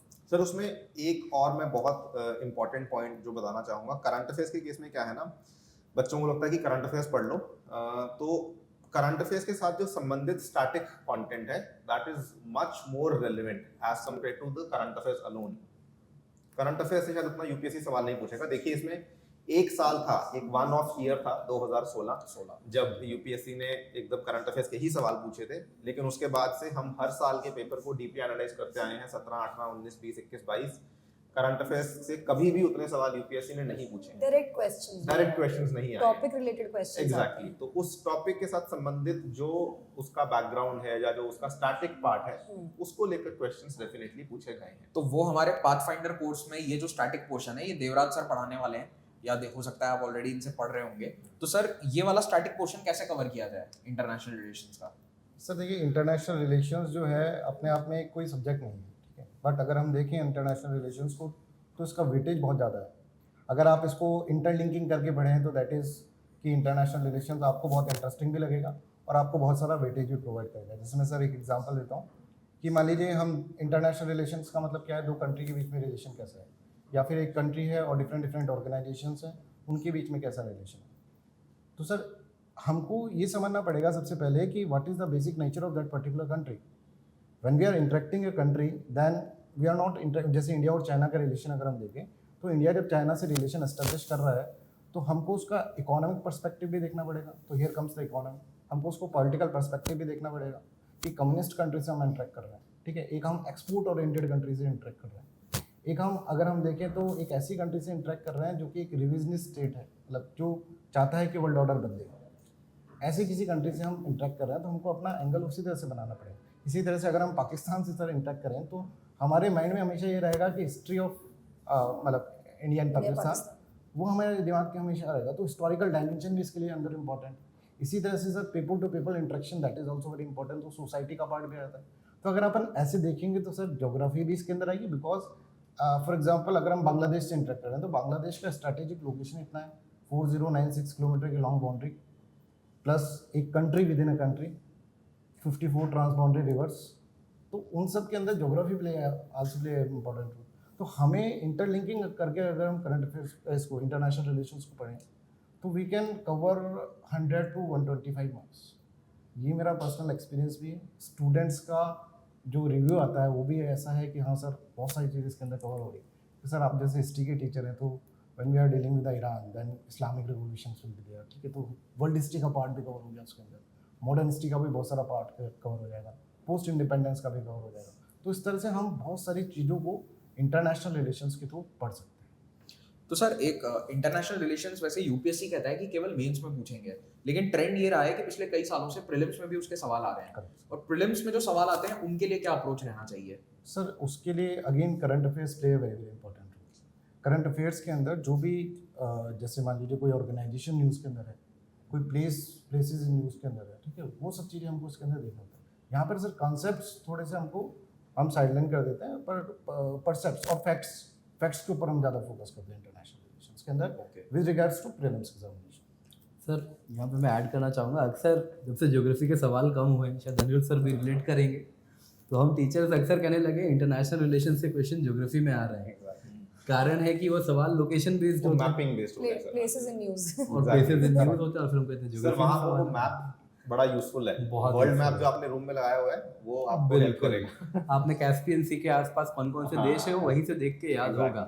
वही सर कनेक्टिविटी है, इंटरलिंकिंग है इस सब्जेक्ट के अंदर। देखो सर ये एकमात्र ऐसा सब्जेक्ट लगता है यूपीएससी के अंदर जिससे कि अपन हर सब्जेक्ट को हम कवर कर सकते हैं, हर सब्जेक्ट को लिंक कर सकते हैं। That's why it is very very interesting. जैसे आप ज्योग्राफी का बता रहे हैं तो एक सवाल आया था 2016 या 17 किसी में तो कि हांगकांग, शंघाई, सिंगापुर इन सभी शहरों को नॉर्थ टू साउथ अरेंज करना north to था। south अब आपको थोड़ा सा आईआर की जानकारी भी चाहिए, ज्योग्राफी की भी चाहिए, तो आप उसको नॉर्थ टू साउथ अरेंज कर पाएंगे। तो वो मेंटल मैप्स बनाने बहुत जरूरी होते हैं। और सर ये मैप्स ना देखकर ही बनते हैं, मैप से आप इसको रट नहीं सकते या कहीं पे लिखा हुआ तो आप याद नहीं कर सकते। You have to see the map, वहीं से आपको दिखेगा कि अच्छा ये ऊपर है ये नीचे है। एक बार क्योंकि एग्जैक्टली मालूम नहीं वो क्या पूछने वाला है, अगली बार कौन से वो शहर होंगे वो नहीं मालूम। तो जब तक आप मैप देख के वो इमेज कहीं ना कहीं बैक ऑफ द माइंड में नहीं है तब तक वो ऑप्शंस देख के रेप्लिकेट नहीं ये होते। मुझसे एक स्टूडेंट ने क्वेश्चन पूछा था एटलस और मैप को लेकर ना, तो मेरा एक सिंपल सा चीज़ था, मैंने कहा जब सुबह उठते हो ना उसको सिर्फ देखो, अपने गर्लफ्रेंड बॉयफ्रेंड की फोटो की तरह सिर्फ देखो। Eventually over a period of time आपको समझ में आने लगेगा, आपको जगह ना आपके दिमाग में आ जाएंगी, तो आप उससे क्वेश्चन अटेम्प्ट कर लोगे। बिकॉज आप रट नहीं सकते हो ना मैप को, आप कितनी जगह देखोगे, कितनी जगह याद रखोगे। जब आप उसको रोज सुबह डेडिकेटेडली 10 मिनट्स 15 मिनट्स सिर्फ देख रहे हो ना, तो मे be you have an imprint of that map. Ma'am मैं अपने बच्चों को बोलता हूँ सुबह उठ के जब आप ब्रश करते हो ना, I have उसके said सामने that. खड़े होके कि I have said that. मैं भी यही करता था अपने स्टूडेंट टाइम मैंने किया है कि ये मैप के actually, सामने हाँ। खड़े होके ब्रश करो, देखते तो रहो देखते रहो कौन सी अच्छा, जगह map पे कहाँ ये पर है। कुछ ना कुछ रोज नया सीखोगे और आप। ब्रश तो वॉश बेसिन या सिंक के साथ सर मेरे ये कैसे हो सकता आयरन है? टेबल के पास मैंने लगाया हुआ था, मैं प्रेस कर रही होती थी, मेरा नजर ना उसी पर होती थी कि अच्छा कहाँ पे कौन सी मतलब आप कह रहे जगह। हो कि कांच के ऊपर चार्ट लगा दे स्टूडेंट, ऐसा? नहीं सर, सर साइड दो में भी हो मिनट अब देखो, उसके बाद जब मतलब It is not that आपको you- वापस ऑब्वियसली आपको जाना पड़ेगा सीखने, मतलब कुछ ना कुछ कार्य करते हुए आप देख कुछ सकते भी हो। करते हो। क्योंकि डेडिकेटेड टाइम आपको नहीं मिलेगा मैप हाँ। देखने का। वो- चाय वाय बना रहे हो, दूध गर्म कर रहे हो, तब देख लो। मैप सामने, मतलब it's about looking at the map. Literally मैंने बोला है कि सिर्फ 10 मिनट से शुरू करो, और देयर विल बी टाइम जब आपको ना आधा घंटा भी आप मैप देखोगे ना, बोर नहीं होगे। आप कुछ नया, आपको कोई जगह पता लग जाएगी और आपको ना दिमाग में आ जाएगा, और उससे आप क्वेश्चंस कर पाओगे। सर मुझे लगता है एक एटीट्यूड बिल्डिंग भी ज़रूरी है कि जब भी आप कोई लोकेशन के बारे में पढ़ो, कोई नई चीज़ पढ़ो, तो एटलीस्ट एक बार गूगल करके देखो वो है कहाँ। सिर्फ लोकेशन नंबर्स और लोकेशन के लैटिट्यूड लॉन्जिट्यूड अपने आप याद नहीं होते। सर मैप विजुअलाइजेशन की इंपॉर्टेंस इतनी है, 2017 के 2 सवाल मैं आपको बताता हूँ प्रीलिम्स के। एक सवाल आया था कि अगर आपको कोहिमा से कोटायम जाना है तो मिनिमम कितनी स्टेट से होकर जाना पड़ेगा कि आप कोहिमा से कोटायम पहुंच जाएं, और उसमें अब आपको इंडिया का पूरा मैप, अगर आपको विजुअलाइजेशन नहीं है, पूरे मैप की बात कर रहा हूं मैं, आप उसमें डेफिनेटली गलत करके ही आएंगे। और सर 2 साल बाद इसी टाइप का क्वेश्चन रिपीट हुआ था, जिसमें भी वापस ऐसे ही 2 शहरों के बीच में कितने स्टेट्स आ रहे हैं एग्जैक्टली वो पूछ लिया। सिमिलरली उन्होंने पूछा था कि अंडमान निकोबार के ग्रेट निकोबार आइलैंड के नजदीक सबसे कौन सा है, कौन सा degree I think great Nicobar Sri Lanka है या जावा हाँ, है, हाँ, right, right. जावा आइलैंड है। तो वो विजुअलाइजेशन से ही आएगा, बिल्कुल। आपको वहीं से आइडिया लगेगा कि अच्छा ये इसका नजदीक है, ये इसके कितना दूर है। अब आप लोगों के लिए यहाँ पर मैं एक चैलेंज दे रहा हूँ। आप लोग इंटरनेशनल रिलेशंस के वीडियोस हो सकता है देख रहे होंगे, क्योंकि रशिया यूक्रेन युद्ध बहुत समय से चर्चा में है। अब आप तैयारी स्टार्ट कर रहे हो यूपीएससी की अभी, लेकिन आपने जब यूक्रेन वॉर के बारे में बहुत कुछ पढ़ा है, तो एक चैलेंज है कि नीपर नदी पर कौन से 3 इंपॉर्टेंट शहर हैं, उनके नाम आप बता दो। अगर आप ये चैलेंज को कर सकते हैं पूरा, तो I think you are doing good, आप अच्छे से पढ़ रहे हो। वरना फिर आप सिर्फ वीडियोस देख रहे हैं और उनको भूल रहे हैं। तो रशिया यूक्रेन युद्ध पर हमने भी बहुत वीडियोस बनाए हैं, मैंने, अनिरुद्ध सर, किंजल सर, हम सभी ने उसको कवर किया है। तो अगर आपने उन वीडियोस को देखा है तो कहीं ना कहीं उन सिटीज के नाम आपने जरूर देखे होंगे। तो इस तरह के सवाल ही यूपीएससी प्रीलिम्स पूछता है। तो आईआर में ये नहीं पूछा जाएगा कि किसके कितने टैंक खत्म हुए, किसने किस पर ड्रोन अटैक किया। सवाल आएगा कौन सा ड्रोन था, कौन सी टेक्नोलॉजी यूज करी गई थी। So pay attention to those kind of details. Okay, next जो हमारा टॉपिक सर, एनवायरमेंट इकोलॉजी। जब बात करंट अफेयर्स की चली रही है, तो आप में से कई स्टूडेंट्स इस वक्त भी करंट अफेयर्स देख रहे होंगे। प्रोबेबली यूट्यूब पर आपने रशिया यूक्रेन युद्ध पर बहुत सारे वीडियोस देखे होंगे। लेकिन यूपीएससी किस तरह के सवाल पूछता है मैं आपको बताता हूँ। आपके एक चैलेंज भी है ये आप लोगों के लिए। आंसर दीजिए मुझे कमेंट्स में कि नीपर नदी जो यूक्रेन के बीच में से बहती है, उस पर 3 बड़े शहर, आप उनके नाम अगर लिख सकते हैं, 3 इंपॉर्टेंट सिटीज के नाम, तो मैं मान जाऊंगा कि आपने करंट अफेयर्स को अच्छे से गहराई में पढ़ा है और वही यूपीएससी की डिमांड है। तो इस तरह के कॉन्सेप्ट्स हम आपके बिल्ड करवाते हैं हमारे लेक्चर्स में, तो आप इनसे ज़रूर जुड़े रहिए। Now moving on to the other subjects, तो आई थिंक हमने कई सब्जेक्ट्स की चर्चा कर ली है और हिस्ट्री पे हम कर सकते हैं हाँ डिस्कशन। सर, मैं उसी पे आने वाला था कि हमने सभी सब्जेक्ट्स की बात तो कर ली है, ज्योग्राफी की बात की, पॉलिटी की बात की, आईआर की बात की, करंट की बात की, लेकिन अब हम एक बहुत ही वास्ट सब्जेक्ट के ऊपर भी बात कर लेते हैं, जो कि महिपाल सर का ही सब्जेक्ट है। सर हिस्ट्री के बारे में थोड़ा बताइए बच्चों को। It is a very huge subject, art and culture, world history, modern India, बहुत कुछ है। क्या सोर्सेज होने चाहिए, क्या स्ट्रैटेजीज होनी चाहिए, कहाँ से शुरू करना चाहिए, प्लीज़। देखिए, हिस्ट्री में सबसे पहले तो 6 पार्ट हैं। There are 6 different parts, ancient, modern, medieval, उसके बाद post independence, world history and art and culture. ये 6 पार्ट हैं जो हिस्ट्री का पार्ट मानते हैं। कई लोग आर्ट एंड कल्चर को अलग भी गिन लेते हैं, दैट इज फाइन। तो इन 6 सब्जेक्ट्स को आपको कैसे पढ़ना है? सबसे पहले NCERT. Like other subjects you have to go with the NCERT. छठी क्लास की एनसीईआरटी से आप स्टार्ट कीजिए, 6th 7th 8th 9th 10th, उसके बाद 11th और 12th की एनसीईआरटी। अब अगर आपने 11th 12th क्लास में हिस्ट्री पढ़ी है, कई स्टूडेंट्स होते हैं जिन्होंने बीए कर रखा है हिस्ट्री में या फिर 12th क्लास तक हिस्ट्री थी, हो सकता है आपको एनसीईआरटी ना पढ़नी पड़े, उनको भी मैं सजेशन दूंगा पढ़ लो, 2 दिन में पढ़ लो, सारी एनसीईआरटी रिवाइज करो। और जो बिल्कुल जीरो से स्टार्ट कर रहे हैं उनको तो एनसीईआरटी में कम से कम 10 दिन देने हैं। हिस्ट्री की सारी एनसीईआरटी जो हैं आप 10 दिन लगाकर पढ़िए और एक के बाद एक पढ़ना है, उससे आपका एक इंटरेस्ट जगेगा हिस्ट्री में। तो सबसे बड़ी प्रॉब्लम यही रहती है कि इंटरेस्ट नहीं बन पा रहा है। हिस्ट्री की किताबों को पढ़ोगे तो इंटरेस्ट आएगा, उसमें बहुत अच्छे अच्छे फोटोग्राफ्स होते हैं, किलों के फोटोज होते हैं।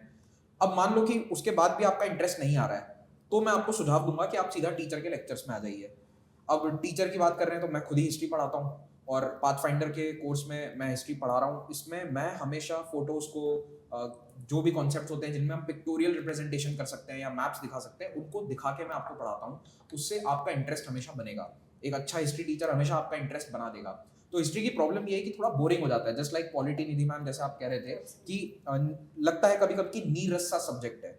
अब ऐसा मुझे तो नहीं लगता, लेकिन हाँ मुझे पता है स्टूडेंट्स को लगता है कि हिस्ट्री काफी बोरिंग है।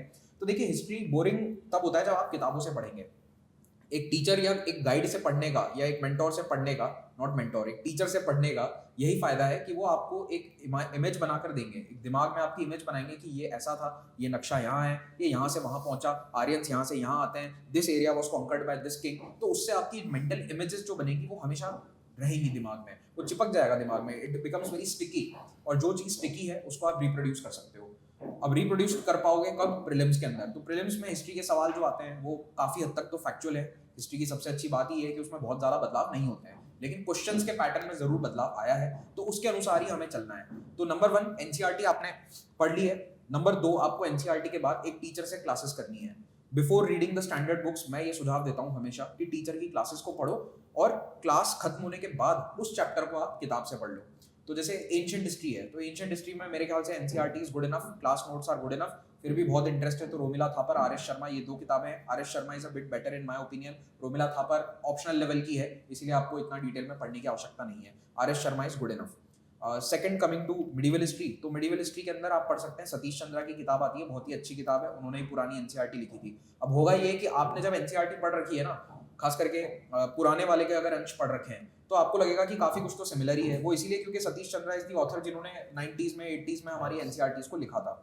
हालांकि उसके बाद से 2 उसमें चेंजेस हो चुके हैं, हिस्ट्री की किताबें एनसीईआरटी 2 बार बदलाव हो चुका है, लेकिन अभी भी स्टैंडर्ड टेक्स्ट जो कॉलेजेस में पढ़ाए जाते हैं वो यही है, सतीश चंद्रा की किताबें, आर एस शर्मा की किताब। तो आप भी उन्हीं को रेफर करो, क्योंकि यूपीएससी भी उस लेवल का पूछता है। एक मिसकंसेप्शन है कई स्टूडेंट्स को कि केवल एनसीईआरटी पढ़ने से काम चल जाएगा, नहीं चलने वाला है, क्योंकि एनसीईआरटी के अंदर बहुत सारे चैप्टर अभी रिसेंटली कम किए गए हैं। तो अब अगर आज आप तैयारी स्टार्ट कर रहे हैं, you go in by the new NCERT, नई वाली एनसीईआरटी में कई पोर्शंस हटा दिए गए हैं। अब ऐसा नहीं है कि वो जो हटाए हैं वो सारे वही पढ़ने, नहीं, लेकिन धीरे धीरे 2022 में काफी पोर्शंस हट गए थे। So lot of portions were removed in the previous 2 revision, लेकिन यूपीएससी उन पे आज भी सवाल पूछ रहा है।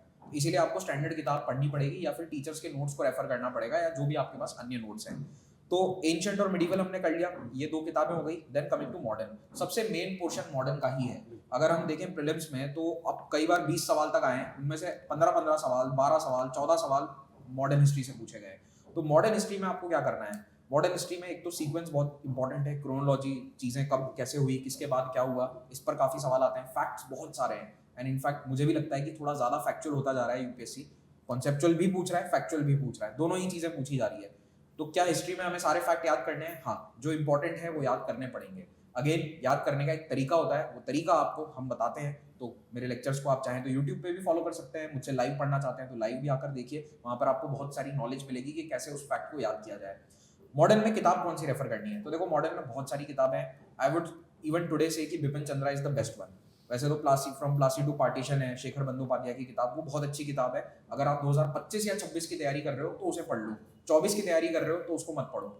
मतलब आपके पास 2 साल है और 2 साल में आप कई किताबें पढ़ सकते हैं, तो ये एक्स्ट्रा बुक्स आप आराम से पढ़िए, वरना मत पढ़िए। जो भी इंपॉर्टेंट है वो क्लास नोट्स के अंदर आ जाता है। एक इंपॉर्टेंट किताब है स्पेक्ट्रम। अब ये स्टूडेंट्स के बीच में हमेशा डाउट रहता है कि स्पेक्ट्रम पढ़ें या बिपिन चंद्रा। आई वुड से कि आज के समय की रिक्वायरमेंट के अनुसार notes plus spectrum, that will give you a better combo. Bipin Chandra जो है वो काफी हद तक एनसीईआरटी में कवर हो जाती है, लेकिन जिसको एनसीईआरटी भी नहीं समझ में आ रही है, कई स्टूडेंट्स हैं जिनको एनसीईआरटी भी टफ लग रही है, तो बिपिन चंद्रा की अपनी किताब उसी भाषा में, थोड़ी सरल भाषा में वही बातों को बताती है। और अपनी किताब में क्या है कि ऑथर को थोड़ा टाइम मिल जाता है अच्छे से एक्सपांड करके लिखने का। तो हिस्ट्री में आपको पॉइंट्स वही मिलेंगे, सेम टू सेम एनसीईआरटी की लाइंस आपको बिपिन चंद्रा की किताब में मिलेंगी, लेकिन वो थोड़ी कहानी के रूप में लिखी हुई है, तो पढ़ने में आसान है।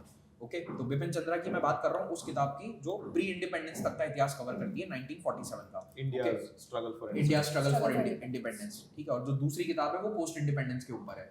तो एक में ब्लू और येलो का कॉम्बिनेशन रिवर्स हो जाता है, तो वो दोनों देख लेना, आप लोग सर्च करेंगे तो आपको सब मिल जाएगा। और हिस्ट्री के और ज्यादा मतलब किताब के कवर भी आपको जानना है तो मैंने उस पर एक लेक्चर बना रखा है, how to study history GS, वो आप सर्च करेंगे आपको मिल जाएगा। तीसरा आता है कि किताब में स्पेक्ट्रम। तो देखिए spectrum is very factual, spectrum में बहुत सारे फैक्ट है, इतने फैक्ट है कि मुझे नहीं लगता ह्यूमनली पॉसिबल है उन्हें याद करना, मेरे लिए भी नहीं है। तो वहां पर भी अगेन रेफर करो कि नोट्स में टीचर्स क्या पढ़ा रहे हैं, क्या इंपॉर्टेंट है, लेकिन स्पेक्ट्रम अपने पास रख लेना खरीद के, it's a very good book.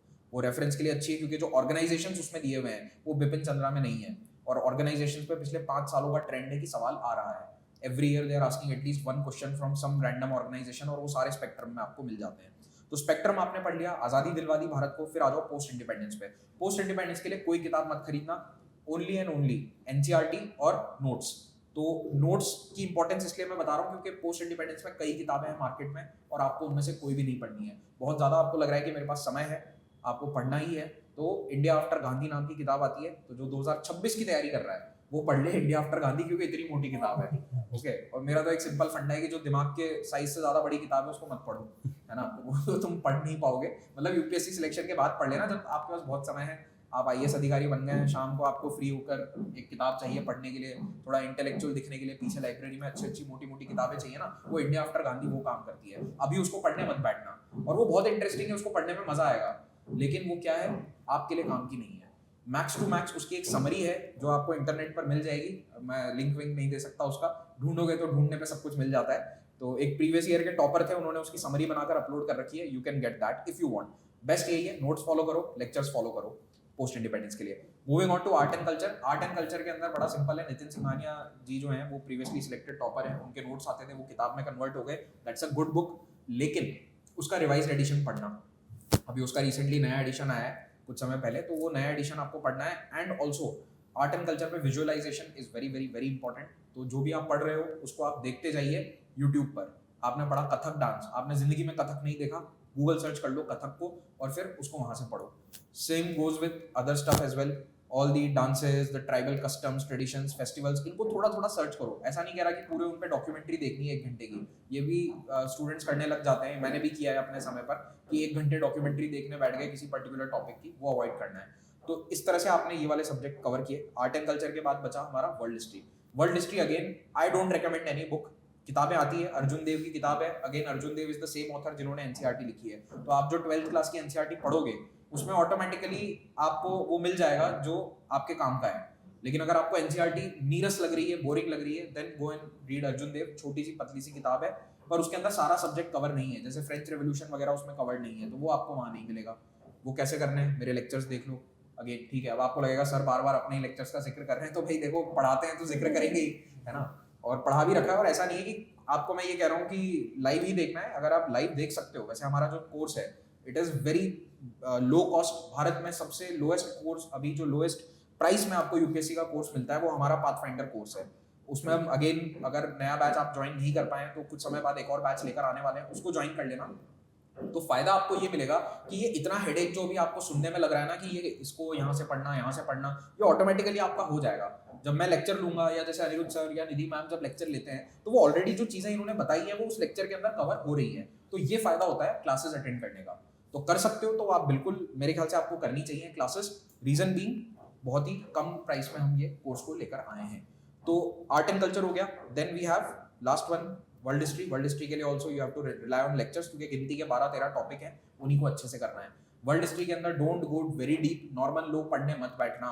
कई पुराने टॉपर्स ने सजेस्ट करी हुई है, नॉर्मल लो इतनी मोटी किताब आती है, मैंने नहीं पढ़ी पूरी आज दिन तक, ठीक है, खरीद रखी है मैंने भी इंटेलेक्चुअल बनने के लिए, घर पे रखी हुई है, उसको आधा पढ़ा है मैंने, पूरा मैं पढ़ ही नहीं पाया। ओके, अब आपको लगेगा सर हिस्ट्री के टीचर हो नहीं पढ़ते हो। हाँ भैया, वो उसमें यूरोपियन हिस्ट्री है ना बहुत डिटेल में, वो हमारे से नहीं पूछी जाती है कि यूरोप में, फ्रांस में 1840s में क्या हुआ, वो हमसे कोई नहीं पूछता है। हमें सिर्फ 1800 सन 1800 तक पूछा जाता है कि नेपोलियन जब शासन में आ जाता है, उसके आगे का यूपीएससी ने आज दिन तक नहीं पूछा है। तो वो फ्रेंच रेवोल्यूशन जो 1848 वाले हैं, वो 1880s वाले हैं, वो हमसे नहीं पूछे जाते हैं। उस किताब में वो काफ़ी मतलब अच्छे से बता रखे हैं। तो ये कुछ कुछ चीज़ें हैं जो आपको ध्यान में रखनी है हिस्ट्री के लिए। सर इसमें जैसे एक एस्पिरेंट के पॉइंट ऑफ व्यू से मुझे ये बताइए, जैसे हिस्ट्री इतना वास्ट है, हाँ। तो प्रीलिम्स के लिए क्या हमें सारे के सारे सब्जेक्ट्स पढ़ने हैं या फिर कुछ कुछ सब्जेक्ट्स हमें प्रीलिम्स के लिए इसको छोड़ना है, वो सिर्फ मेंस के लिए इम्पोर्टेंट है? प्रीलिम्स के लिए आपको सबसे इंपॉर्टेंट मॉडर्न हिस्ट्री पढ़ना है। अब सवाल एंशिएंट और मिडिवल के भी आ रहे हैं। यूपीएससी अपने सिलेबस में मेंशन केवल मॉडर्न हिस्ट्री करता है, लेकिन सवाल वो एंशिएंट और मिडिवल से भी पूछ रहा है, आर्ट एंड कल्चर से भी प्रीलिम्स में पूछ रहा है। और वर्ल्ड हिस्ट्री के 1 या 2 बार पूछे गए, लेकिन again you can say world history थोड़ा सा आईआर से रिलेटेड था, तो वो उसका क्लासिफिकेशन वैसा हो जाता है। पर देखिए मेंस के जो टॉपिक हैं, स्पेसिफिकली मेंस के पॉइंट ऑफ व्यू से पोस्ट इंडिपेंडेंस, वर्ल्ड हिस्ट्री, ये केवल मेंस में ज्यादा डिटेल में पूछे जाते हैं। प्रीलिम्स में अगर मैं कहूँ कि 70% सवाल मॉडर्न से ही आते हैं। अगर 20 सवाल आ रहे हैं तो 20 में से 12, 13, 14 सवाल मॉडर्न हिस्ट्री के ही होते हैं। तो सबसे मेन फोकस आपका हमेशा मॉडर्न हिस्ट्री होना चाहिए, देन एंशिएंट मिडिवल। यहाँ पे क्वेश्चन जो अगेन जो बच्चे बहुत बार डिस्कस करते हैं कि मिडिवल इज वन टॉपिक जहाँ से कई बार क्वेश्चंस आए हैं, कई बार क्वेश्चंस बिल्कुल भी नहीं आए हैं। ऐसा भी हुआ है कि जस्ट वन क्वेश्चन। तो क्या आप सजेस्ट करते हैं, लाइक आप इतने टाइम से हिस्ट्री पढ़ा रहे हो, मतलब यू हैव द मास्टरी, कि मिडिवल का क्या वो चांस ले सकते हैं छोड़ने का प्रीलिम्स में? हाँ, तो ये बड़ा ट्रिकी क्वेश्चन है। हमारे टाइम पढ़ते ही नहीं थे जब हम पढ़ते थे। एग्जैक्टली, मुझे भी याद है, बोलते थे कि नहीं मिडिवल तो पढ़ना ही नहीं, क्योंकि एक आधा Majority क्वेश्चन of के लिए इतना टाइम थोड़ी ना लगाएंगे। Yes ma'am, majority of students यही स्ट्रेटेजी अपनाते हैं हाँ। कि मिडिवल को तो हम छोड़ देते हैं, फिर आगे देखो इसमें मैम मेरा आंसर ये रहता है हमेशा कि टाइम के ऊपर डिपेंड करेगा। तो टाइम कैसे, अगर आपके पास 6 महीने हैं, मान लो आपने 2024 के एग्जाम की तैयारी जनवरी 2024 में स्टार्ट करी है, तो फिर प्रीलिम्स के पहले मिडिवल और एंशिएंट में बहुत फोकस मत रखो, पर एक रीडिंग तो लगा लो। एक रीडिंग नहीं लगाओगे तो मॉडर्न समझ में नहीं आएगी। अगर मॉडर्न पढ़ा है तो मॉडर्न पढ़ने के पहले एंशिएंट मिडिवल पढ़ लिया है तो बहुत ही अच्छा रहेगा। हालांकि ये मतलब तरीका आजकल लोग अपना रहे हैं कि सीधा मॉडर्न स्टार्ट करो और प्रीलिम्स के पहले उसी पे फोकस करो। तो मैं तो ये कहता हूँ कि मेंस के समय पढ़ना पड़ेगा ना, तो वहां पर दिक्कत आएगी। फिर आपके पास 3 महीने हैं, उस 3 महीने में आप ancient, medieval, art and culture, world history कैसे पढ़ोगे? तो वहां फंस जाओगे। तो बेटर यही है कि पहले पढ़ के चले जाओ। हाँ, ये आप कर सकते हो कि इंस्टेड ऑफ डूइंग लाइक 2 और 3 रिविजन्स जो मॉडर्न में करने चाहिए, वो वहां पर एंशिएंट मिडिवल में 1 रिविजन लगा लिया। तो पूरा छोड़ो मत, पर एक बार कम से कम पढ़ना जरूरी है। मे बी रिविजन भी ना करो, then also it is okay, but modern के साथ साथ थोड़ा सा नजर मार लो मिडिवल पे, मिडिवल के आर्ट एंड कल्चर को देख लो, क्योंकि सवाल थोड़े से आर्ट एंड कल्चर की तरफ ही ज्यादा जा रहे हैं कि ये कहाँ था। जैसे अशोकन टाइम्स के इंस्क्रिप्शन आजकल काफी पूछे जा रहे हैं, जो ट्रेंड है, all the art and architecture, sculptures वगैरह उस समय के, तो एंशिएंट इंडिया का वो पार्ट ज्यादा आ रहा है। So that is art and culture plus ancient India. तो पढ़ना तो देखो पड़ेगा, ऐसा नहीं है कि बिल्कुल छोड़ के चले गए और आपका काम हो गया। किसी साल अगर 3 सवाल आ गए तो क्या करोगे? सर हुआ भी है शायद ऐसा, हाँ, रिवर्सल, एकदम ट्रेंड से, रिवर्सल हाँ, हुआ भी है एक बार। और साथ में मेरे को ऐसा लगता है कि UPSC is kind of a myth breaker. जो भी मिथ चलता है ना, उसको पता नहीं कैसे तोड़ देता है। जैसे साइंस एंड टेक के अंदर भी पहले सारे ऑल करेक्ट वाले ऑप्शन आते थे, तो सब मिथ चल गया था ऑल करेक्ट मार के आ जाना। फिर 2021 के अंदर देखा कि जो ऑल करेक्ट वाले आंसर ही नहीं है, तो फिर अचानक से जो आंसर्स हैं वो गिर गए, मतलब जो मार्क्स हैं, कट ऑफ है, वो गिर गया था। इवन पिछले साल भी हम लोगों ने मिडिवल हिस्ट्री के अंदर देखा कि अचानक से 4 क्वेश्चन आ गए। 2021 के अंदर भी मिडिवल और एंशिएंट से क्वेश्चन जो है वो ज्यादा पूछ लिए गए। तो इस तरीके के मिथ में मत अड़क जाना कि लोग नहीं करते तो मैं भी नहीं करूंगा, क्योंकि यूपीएससी के लिए मिथ ब्रेकर है। सॉरी, एक और क्वेश्चन है एनसीईआरटीज को लेकर है हिस्ट्री में, क्योंकि ये सबसे ज्यादा मतलब जो बच्चा कंफ्यूज होता है ना, वो हिस्ट्री की एनसीईआरटीज को लेकर होता है। ओल्ड एंड न्यू एनसीईआरटीज की कौन से वाली रेफर करें, क्योंकि ओल्ड अब मिलती नहीं है। न्यू में आपने कहा कि टॉपिक्स डिलीट हो गए हैं, और एनसीईआरटी पढ़ना आई थिंक इज इम्पोर्टेंट, क्योंकि बेसिक चीजें आपको वहाँ समझ में आएंगी, डेवलप होगा कॉन्सेप्ट। तो सर आप क्या सजेस्ट करोगे? मैं कहता हूँ न्यू पढ़ो, नई एनसीईआरटी पढ़ो। रीजन बीइंग कि उसमें कुछ नई अपडेट्स हैं, पिक्चर्स भी ज्यादा हैं, पिक्चर्स ज्यादा हैं, टेक्स्ट बॉक्सेस जो दे रखे हैं वो काफी अपडेट हो गए हैं, और पुरानी वाली जो नॉलेज है वो सेम उन किताबों में मिल जाएगी। आप बिपिन चंद्रा, सतीश चंद्रा की किताबें पढ़ेंगे, वो वर्बैटिम सेम है। अगर आप उनकी स्टैंडर्ड टेक्स्ट बुक पढ़ रहे हैं तो पुरानी एनसीईआरटी आपकी बाय डिफॉल्ट कवर हो रही है। आरएस शर्मा की सेम लाइन से जो आपको एनसीईआरटी में मिलेगी, मतलब लैंग्वेज तक वही है, इतना ज्यादा सिमिलैरिटी है। तो एनसीईआरटी आपको खरीदनी नई वाली है, 0 से स्टार्ट कर रहे हो तो नई वाली ही पढ़ो। हाँ, यहाँ पर एक तमिलनाडु एनसीईआरटी का सवाल आता है, वो मैं कवर करना पहले भूल गया था। तो देखिए, तमिलनाडु एनसीईआरटी किसको करनी चाहिए? जिसको हमारी जो एनसीईआरटी टफ लग रही है। कई स्टूडेंट्स हैं जिनको एनसीईआरटी की लैंग्वेज टफ लगती है, 11th-12th की एनसीईआरटी थोड़ी सी कठिन है, तो आप 11th-12th तमिलनाडु एनसीईआरटी पढ़ लो। उसकी लैंग्वेज मुझे लगता है थोड़ी सिंपल है, एंड लॉन्ग टर्म में मेंस के पॉइंट ऑफ व्यू से वो फायदेमंद रहेगी, बिकॉज उसमें आंसर्स पैराग्राफ फॉर्म में ऑटोमेटिकली लिखे हुए हैं, पहले से लिखे हुए हैं, आपको Points उनको बस पॉइंट फॉर्मेट से उसको कॉपी करना है। जैसे हम जो एनसीईआरटी है वो क्या करता है, वो एक लंबी कहानी बनाता है, लंबी भूमिका बनाता है कि 15वीं शताब्दी में ऐसा हुआ था, उस समय काल के अंदर ये जरूरतें थी, तो ये आर्किटेक्चर बनाया गया। तमिलनाडु एनसीईआरटी सीधा बता रही है कि ये राजा था, ये डायनेस्टी थी, ये आर्किटेक्चर उसने बनाया। तो वो थोड़ा सिंपल एक नोट्स के फॉर्मेट में ज्यादा लिखी गई है, और Tamil Nadu NCERT is a very good source, और उसको रेफर कर लो तो भी काम चल जाएगा। लेकिन अगर बिल्कुल आइडिया नहीं है हिस्ट्री का तो एनसीईआरटी जरूर पढ़ना।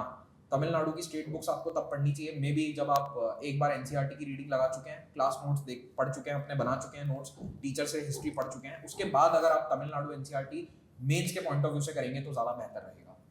सर इसमें हिस्ट्री में भी मैं एक टेस्टिंग के पॉइंट ऑफ व्यू से ऐड करना चाहूँगा स्टूडेंट्स के लिए पॉइंट, जो मैंने खुद भी इनफैक्ट फेस किया।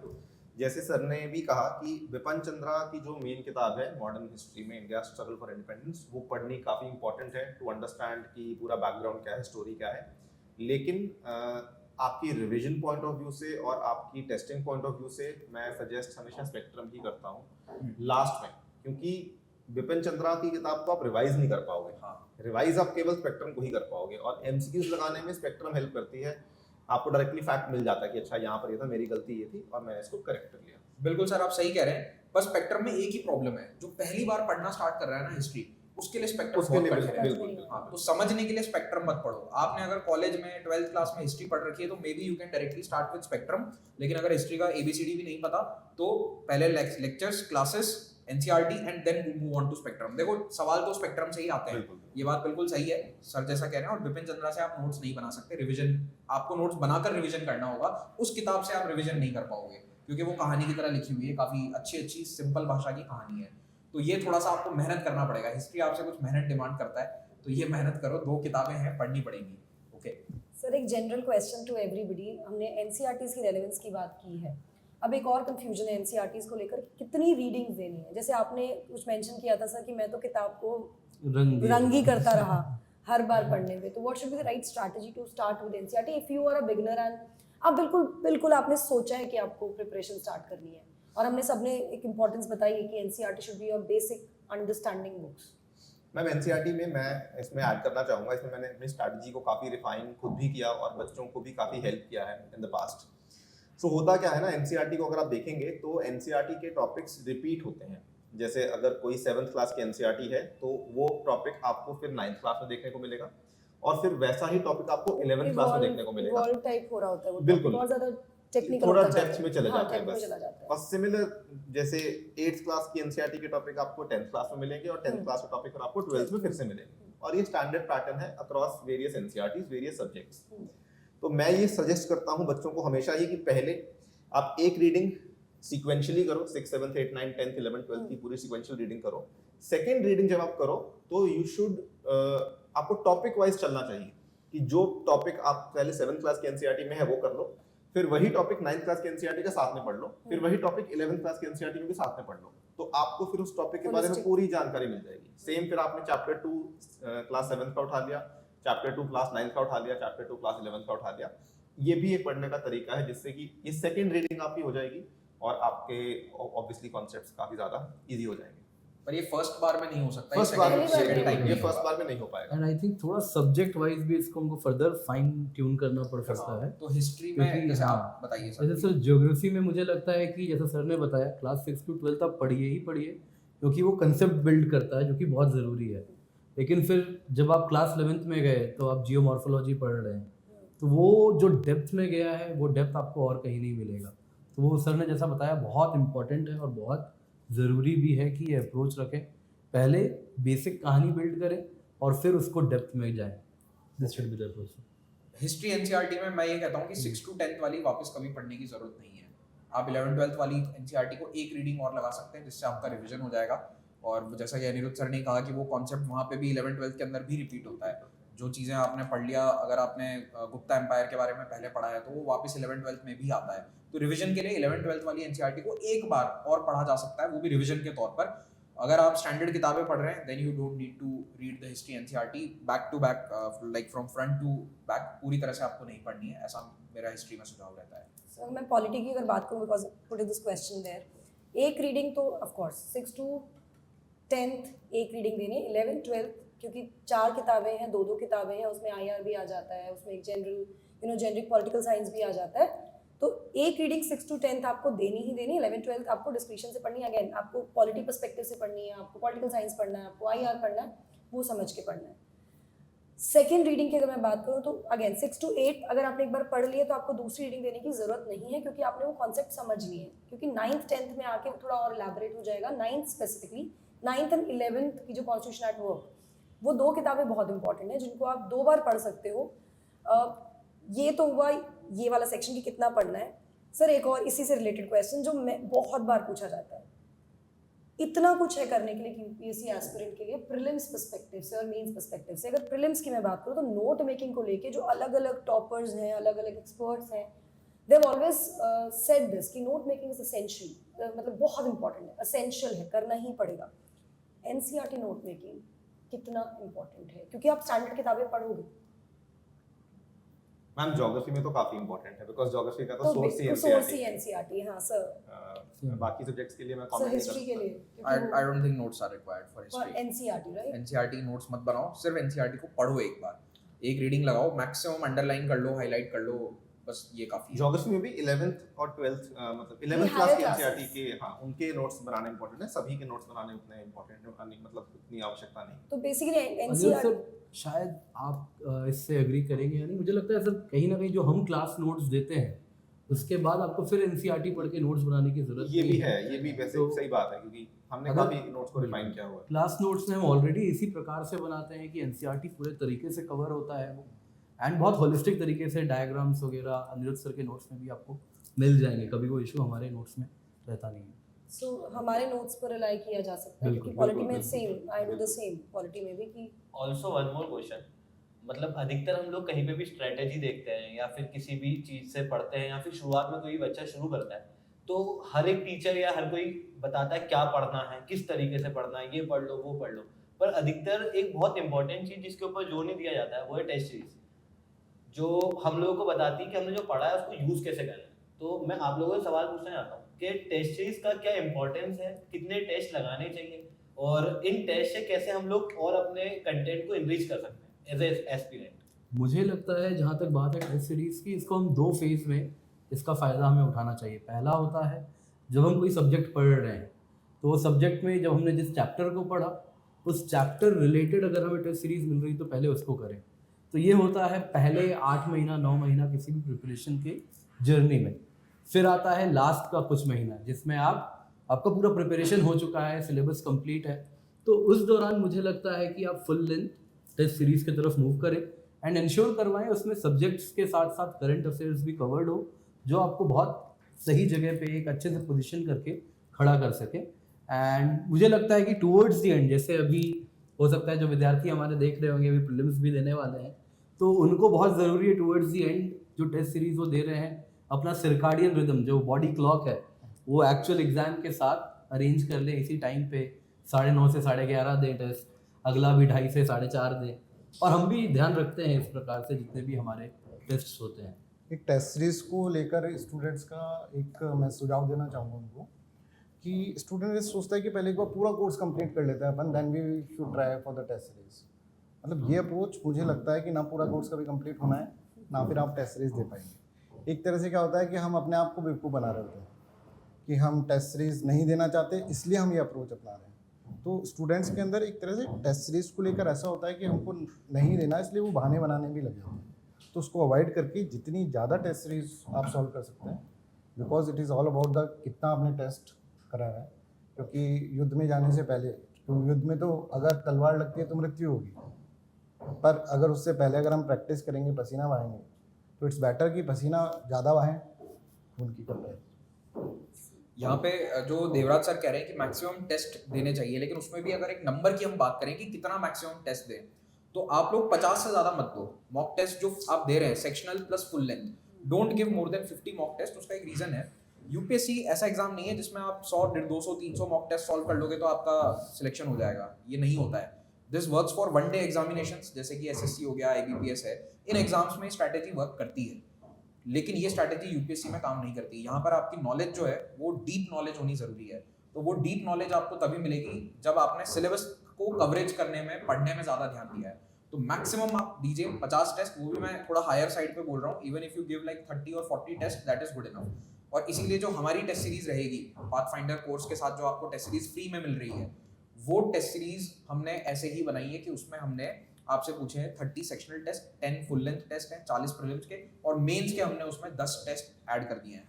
क्योंकि मेंस में भी आपको जीएस के जो पेपर्स होते हैं उसमें मैक्सिमम 2 या 3, एक जीएस का पेपर आप 3 बार टेस्ट दे दो, सेक्शनल देना चाहो या फुल लेंथ, जैसा भी जीएस के फुल लेंथ ही होते हैं मोस्टली, तो उनको आप 3 बार दीजिए। ऐसा नहीं है कि आप बार बार प्रीलिम्स के टेस्ट को देते रहेंगे, मॉक टेस्ट सॉल्व करते रहेंगे तो आपकी पढ़ाई कोई ज्यादा गहरी हो जाएगी। हाँ, आपकी गलतियां जो निकल कर आ रही है उनको एनालाइज करके और उन पर काम करना ज्यादा जरूरी है। सर आई थिंक कि टेस्ट सीरीज का एनालिसिस करना इज मोर इम्पोर्टेंट। मतलब ऐसा नहीं है कि आपने एक नंबर सेट कर लिया कि हमको 50 टेस्ट देना है, हमने 50 टेस्ट देकर अपना काम खत्म कर दिया। उसका एनालिसिस करना ज़्यादा इंपॉर्टेंट होता है कि 2 घंटे के अंदर आपने इस क्वेश्चन को किस तरह से अटैम्प्ट करा, ये अपने आप से पूछें। या फिर एक, मैं तो ऐसे बोलता हूँ स्टूडेंट से कि एक पेपर पे लिखे आपने क्या क्या गलतियाँ करी। इससे क्या होगा, एक माइंड को एक मैसेज मिलेगा, आप उन मिस्टेक्स को वापस रिपीट नहीं करेंगे। तो it is very very important कि हम एनालिसिस ज़्यादा से ज़्यादा करें, और जो टॉपिक हम उसके अंदर कर रहे हैं, ठीक है, उसको अपन अपनी बुक्स के भी रेफर कर सकते हैं या फिर गूगल करके और भी उसके ऊपर इंफॉर्मेशन ले सकते हैं। क्योंकि सर अब अगर अपनी टेस्ट सीरीज़ का देखें तो टेस्ट सीरीज़ का एनालिसिस अपना बड़ा इलाबोरेटिव रहता है, तो उससे उसके थ्रू अपन मतलब 2-3 टॉपिक्स और कवर कर सकते हैं। उस एक पर्टिकुलर क्वेश्चन से अपन 3-4 टॉपिक्स की तरफ जा सकते हैं। क्योंकि इतने कम एफर्ट में आपको और कोई सब्जेक्ट 16-17 सवाल नहीं देता।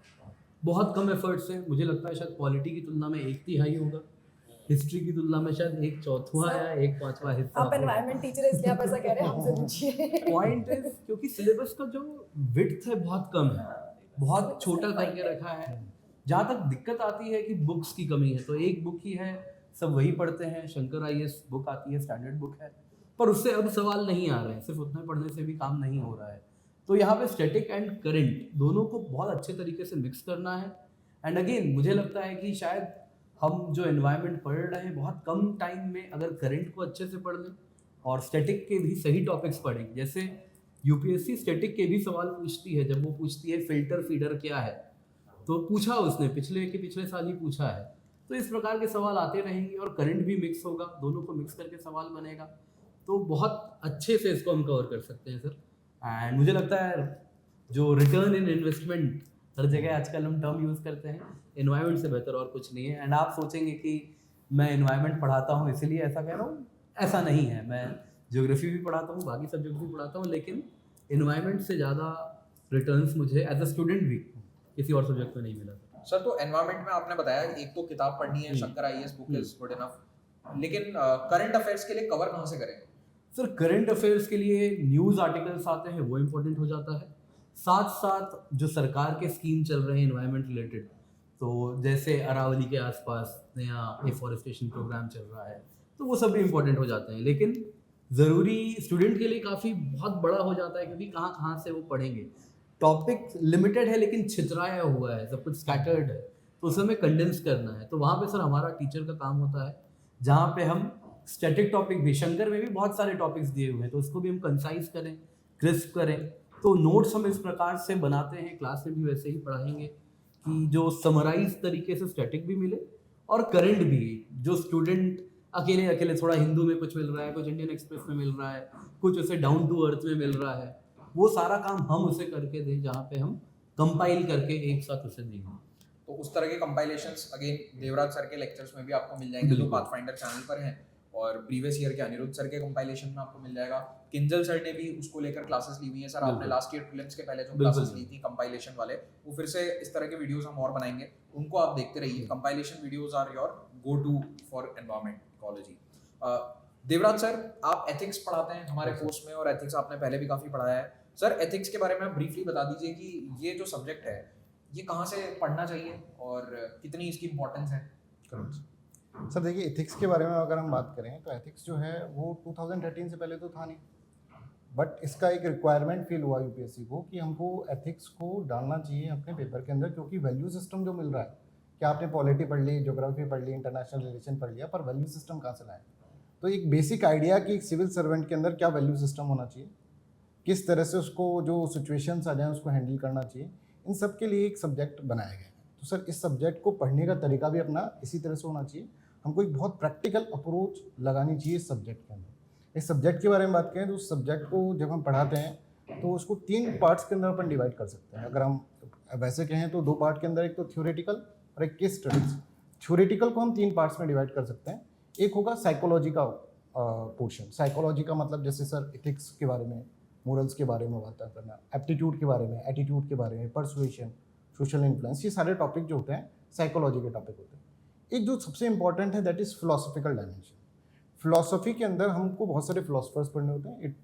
मतलब यहाँ पर आप इंडियन फिलोसफर्स भी देख सकते हैं, वेस्टर्न फिलोसफर्स भी देख सकते हैं, पर उसके अंदर जो हम कवर करते हैं वो बहुत वाइड डायमेंशन में हमको कवर करना पड़ता है, क्योंकि फिलोसफिकल थॉट अपन एक पढ़ रहे हैं, एक थॉट अपन पढ़ रहे हैं, उस थॉट के अंदर बहुत सारी चीज़ें आ जाती हैं। जैसे मैं एग्जांपल दूँ सर आपको कि जब हम मार्क्स पढ़ रहे हैं, है ना, कार्ल मार्क्स पढ़ रहे हैं, कार्ल मार्क्स बहुत इंपॉर्टेंट टॉपिक है यूपीएससी के लिए और ऑप्शनल सब्जेक्ट्स के अंदर भी पढ़ाया जाता है। तो कार्ल मार्क्स जब हम पढ़ रहे हैं तो मतलब हम कम्युनिज्म को समझ रहे हैं, हम सोशलिज्म को समझ रहे हैं, हम कैपिटलिज्म को समझ रहे हैं, हम ये समझ रहे हैं कि भाई स्लेवरी सिस्टम कैसा है, वो पूरा का पूरा उस एक पैटर्न हम समझ रहे हैं चीज़ों का, ठीक है। तो वो पेपर फर्स्ट के अंदर भी यूज़ होगा और वो अगर आप देखेंगे ऐसे राइटिंग के अंदर भी बहुत इंपॉर्टेंट पार्ट प्ले करेगा। जैसे गांधी की बात कर लें, महात्मा गांधी जो है, महात्मा गांधी के अंदर इतने डायमेंशंस हैं कि अगर आप उनको पढ़ लें तो सोशल जस्टिस के डायमेंशन भी आपके कवर हो जाएंगे और बहुत सारे अदर डायमेंशंस भी आपके इसके अंदर कवर हो जाएंगे, जो कि आपके अगेन ऐसे राइटिंग के अंदर और आपके पेपर फर्स्ट, सेकंड, थर्ड के अंदर भी काम आएंगे। इसी तरह से सर इसके अंदर हम इकोनॉमिक फिलोसफर्स भी पढ़ते हैं, सोशल फिलोसफर भी पढ़ते हैं। तो इस तरह से हम देखें तो फिलोसफी वाला पार्ट जो है that is very very important, ठीक है। थर्ड जो पार्ट होगा इसका दैट इज़ गवर्नेंस।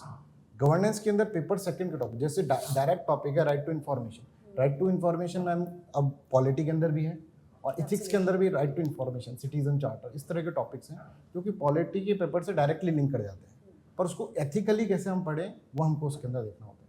करप्शन एक टॉपिक है, करप्शन के ऊपर कई बार ऐसे राइटिंग में भी आ चुका है और कोई भी टॉपिक आए तो उसके अंदर आप करप्शन वाले एंगल डाल सकते हैं, पर उसको उसके अंदर इथिक्स के अंदर कि भाई किस तरह से हमको उस करप्शन को एलिमिनेट करना है, क्या क्या रीज़न है करप्शन की हमारी कंट्री के अंदर, वो सब चीज़ें हम पढ़ते हैं। मतलब सर मेरा कहने का मतलब यह है कि हम एक बहुत कॉम्प्रहेंसिव कवरेज कर लेते हैं इथिक्स के अंदर। तो इथिक्स जब सब्जेक्ट नहीं था तभी भी हम कहीं ना कहीं उसको पढ़ रहे थे, बट अब यहाँ पर हम एक पर्टिकुलर एक सब्जेक्ट लेकर उसको पढ़ रहे हैं और उसके अंदर कुछ डायमेंशंस ऐसी ऐड कर दिए हैं जिससे कि एक वैल्यू सिस्टम की भावना जो है एक एस्पिरेंट के अंदर डेवलप हो जाती है। ओके, तो देखिए एथिक्स का हमने डिस्कशन कर लिया। अब यहाँ पर मैं एस्पिरेंट्स को ये बताना चाहूँगा कि अभी कुछ और सब्जेक्ट्स हैं जिनके बारे में हम डिटेल में चर्चा करना चाहते हैं, लेकिन ये वीडियो फिर बहुत लंबा हो जाएगा। तो इसी तरह का एक और राउंड टेबल हम करेंगे जिसमें हम ऑप्शनल सिलेक्शन, मेंस में आंसर्स कैसे लिखने हैं, मेन स्पेसिफिक कुछ सब्जेक्ट्स हैं उन पर चर्चा करेंगे और डिटेल में।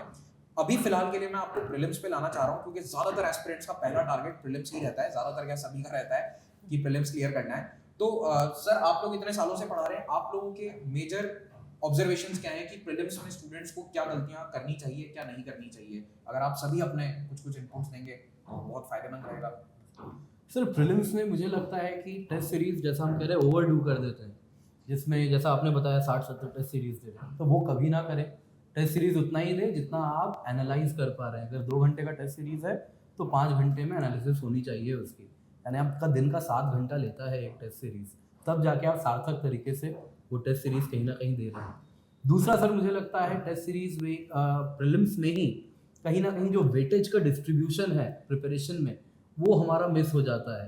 हम बहुत इंपॉर्टेंट टॉपिक्स हैं जो कम मेहनत में काफ़ी क्वेश्चंस कवर कर रहे हैं, वो हम कवर नहीं कर पाते, वो लास्ट के लिए छोड़ देते हैं एंड वो अंत तक छूट जाता है। तो थोड़ा स्मार्टली यहाँ पे प्ले करना चाहिए, एटलीस्ट प्रीवियस ईयर क्वेश्चंस देखिए, डिस्ट्रीब्यूशन समझिए और उसके हिसाब से प्रीलिम्स में रिविजन भी करते रहिए एंड बहुत अच्छे से जो पढ़ा है अब तक वो रिवाइज कीजिए। तो मुझे यही है जो सर इसमें हाँ मैं जो आपकी बात है वो टेस्ट सीरीज वाली बात तो बिल्कुल सही है। मैं प्रीलिम्स को लेकर एक साइकोलॉजिकल एस्पेक्ट कवर करना चाहूँगा। बहुत से बच्चे जो अच्छे एस्पिरेंट्स हैं, जो सीरियस एस्पिरेंट्स हैं, जो 1 साल तैयारी करते हैं पूरी प्रीलिम्स की और प्रीलिम्स के 1-1.5 महीना पहले आकर सडनली उनको नर्वसनेस होना शुरू हो जाती है, घबराहट होना शुरू हो जाती है कि जो मैंने पढ़ा है वो सही तो है, जो मैंने पढ़ा है वो कंप्लीट तो है, कहीं मुझे कुछ और तो नहीं रेफर करना चाहिए। तो वहाँ पर आकर मेरा जो सजेशन रहेगा वो यही रहेगा कि focus on the test series, जैसा कि सर ने कहा। एंड सेकेंडली, पहले भी निधि मैम ने भी इस चीज़ पे फोकस किया था कि नई किताबें मत उठाओ, लास्ट पे आकर जो पढ़ी हुई हैं उन्हीं को दोबारा रिवाइज कर लो, वो आपको ज़्यादा हेल्पफुल साबित होंगी as compared to referring new books. Market में जाओगे, कुछ ना कुछ नई किताब आएगी, बहुत लोग ज्ञान देने वाले मिलेंगे, ये किताब तुमने पढ़ ली क्या, ये नई किताब आई है, नए नोट्स आए हैं, don't do that. Sir exam के दिन तक सुबह सुबह भी लोग बिल्कुल, ज्ञान देते हैं बिल्कुल। और परेशान भी हो जाते हैं सीरियस एस्पिरेंट्स से, और तो डर भी किसी जाते के- हैं, डिमोरलाइज भी हो जाते किसी हैं। के हाथ में कोई किताब देख ली सेंटर पे तो टेंशन हो जाती है कि अरे मैंने तो मिस कर दिया, बिल्कुल। तो क्वेश्चन आ जाएगा यहाँ से। एग्जैक्टली मैम, ये 1-1.5 महीना पहले ये एंजाइटी अटैक्स बहुत बच्चों को होते हैं, जिसकी वजह से उनका याद किया कराया और सारा जो मेहनत किया कराई है वो भी खराब हो जाती है। तो अवॉइड दैट, और जो पढ़ी हुई किताबें हैं उन्हीं को रिवाइज करो, सजेशन यही रहेगा, और उनको और बेटर करो। बिकॉज प्रीलिम्स में ऐसा नहीं कि सारे आपके आंसर्स वहीं से आएंगे। Prelims is more about your attitude also, कि आप कितना पॉजिटिव एटीट्यूड लेके जा रहे हो, तो उससे भी आपका एग्जाम क्लियर होने के चांसेस काफ़ी ज़्यादा स्ट्रॉन्ग बन जाते हैं। सर ने बहुत अच्छी बात की एटीट्यूड की। मुझे लगता है सर वो किलिंग स्पिरिट भी चेक करता है। इस प्रकार से ऑप्शंस रखे जाते हैं कि आप गिव अप तो नहीं कर रहे, आखिरी मिनट तक क्या आप संघर्ष करके स्ट्रगल कर रहे हो, कुछ लूपहोल ढूंढ के कहीं से आंसर निकाल पा रहे हो, एंड क्या आपके पास वो रिस्क टेकिंग कैपेसिटी है, उसके बाद भी क्या आप रिस्क लेके वो ऑप्शन कर रहे हो। तो बिहेवियरल एंड एटीट्यूडनल चेंज दोनों की जरूरत होती है, एंड वो टेस्ट सीरीज से आपको मिलती है। इसमें डाउट शुभेंद्र सर, मैं एक्चुअली कवर करना चाहूँगा, जैसे आप लोग शुरुआती स्टेज में अपनी तैयारी के अंदर, तो उस बीच में क्या होता है, जब एक स्टूडेंट शुरुआत में तैयारी करना शुरू करता है तो वो समझता है कि इसके पहले के जितने भी एस्पिरेंट्स हैं वो सब तो बेवकूफ़ थे, मैं सब कुछ पढ़ जाऊँगा, दुनिया का कुछ भी नहीं छोड़ूंगा मैं। वो मतलब ऐसे समझता है कि यार मेरे बाद एक अलग ही युग आ जाएगा। तो डोंट बी लाइक दैट। एक प्रैक्टिकल वर्ल्ड में आओ, प्रैक्टिकल वर्ल्ड के अंदर आपको टेस्ट सीरीज भी कवर करना है, आपको पढ़ना भी है, साथ में रिवाइज भी करना है, तो अपना कंटेंट जो है वो मिनिमम रखो। मैक्स टू मैक्स एक स्टूडेंट एक साल में मेरे हिसाब से 4000 पेज को पढ़ के रिवाइज करके उसके साथ में टेस्ट दे सकता है। तो मेक श्योर करो कि ढेर सारी किताबें सजाने के लिए ना रखो, पर 4000 के आसपास पेज ऐसे होते हैं, 4000 5000, जितना एक ह्यूमनली पॉसिबल है इसको पढ़ पाना और रिटेन कर पाना। तो अपने रूम के अंदर 4000 5000 पेज से ज़्यादा ना होना चाहिए, ताकि एक लिमिटेड सोर्स जो है वो उसके पास में रहे। Nidhi ma'am. So for me again मैं बार बार एम्फसाइज नहीं कर सकती, रिविजन इज द की। अगर आप प्रीलिम्स की तैयारी कर रहे हो सकता है आप किसी सब्जेक्ट में सारे टॉपिक्स नहीं पढ़ पाए हो। ट्रस्ट मी, अगर आपने एक रीडिंग दी है और आप उसको रिवाइज नहीं कर पा रहे, मेक श्योर कि जो आपको आता है उसको और बेहतर करो, वहाँ पर बेहतर करो। डोंट रन आफ्टर टॉपिक्स जो आपने छोड़ दिए हैं या आपके रह गए हैं, किसी ने आपको बता दिया। उससे क्या होगा ना, जो आपने पढ़ा हुआ है उसको रिवाइज नहीं किया क्योंकि आप नया पढ़ने लग गए, तो वो जो मार्क्स आप गेन कर सकते हो ना, आप वो जो आता है ना उसमें मार्क्स यू लूज मार्क्स, वो गलती मत करना, पहली चीज़। दूसरी चीज़, बहुत बहुत केयरफुल रहो टुवर्ड्स द एंड, स्पेशली अगर आप प्रीलिम्स की बात करें तो ओवरऑल प्रीलिम्स तैयारी की, take care of yourself, not just your preparation. सिर्फ पढ़ाई नहीं करनी है आपको, अपना भी ध्यान रखना है, आपका थॉट प्रोसेस क्या है वो भी आपको समझना है। आपको बहुत there will be a time जब आप बहुत डीमोटिवेट हो जाओगे, यार कहाँ फंस गया मैं, यार मेरे दोस्त सैलरी पे हैं, जॉब कर रहे हैं, मैं किस चीज़ में लग गया। बाहर मोटिवेशन ढूंढने की बजाय अंदर से मोटिवेशन लाओ, और उसके लिए मेरा एक तरीका है जो मैं हमेशा अपने बच्चों को बोलती हूँ, आपने शुरुआत क्यों की, ये क्वेश्चन आपके दिमाग में क्लियर होना चाहिए। वो प्रीलिम्स मेंस इंटरव्यू सब जगह काम आएगा।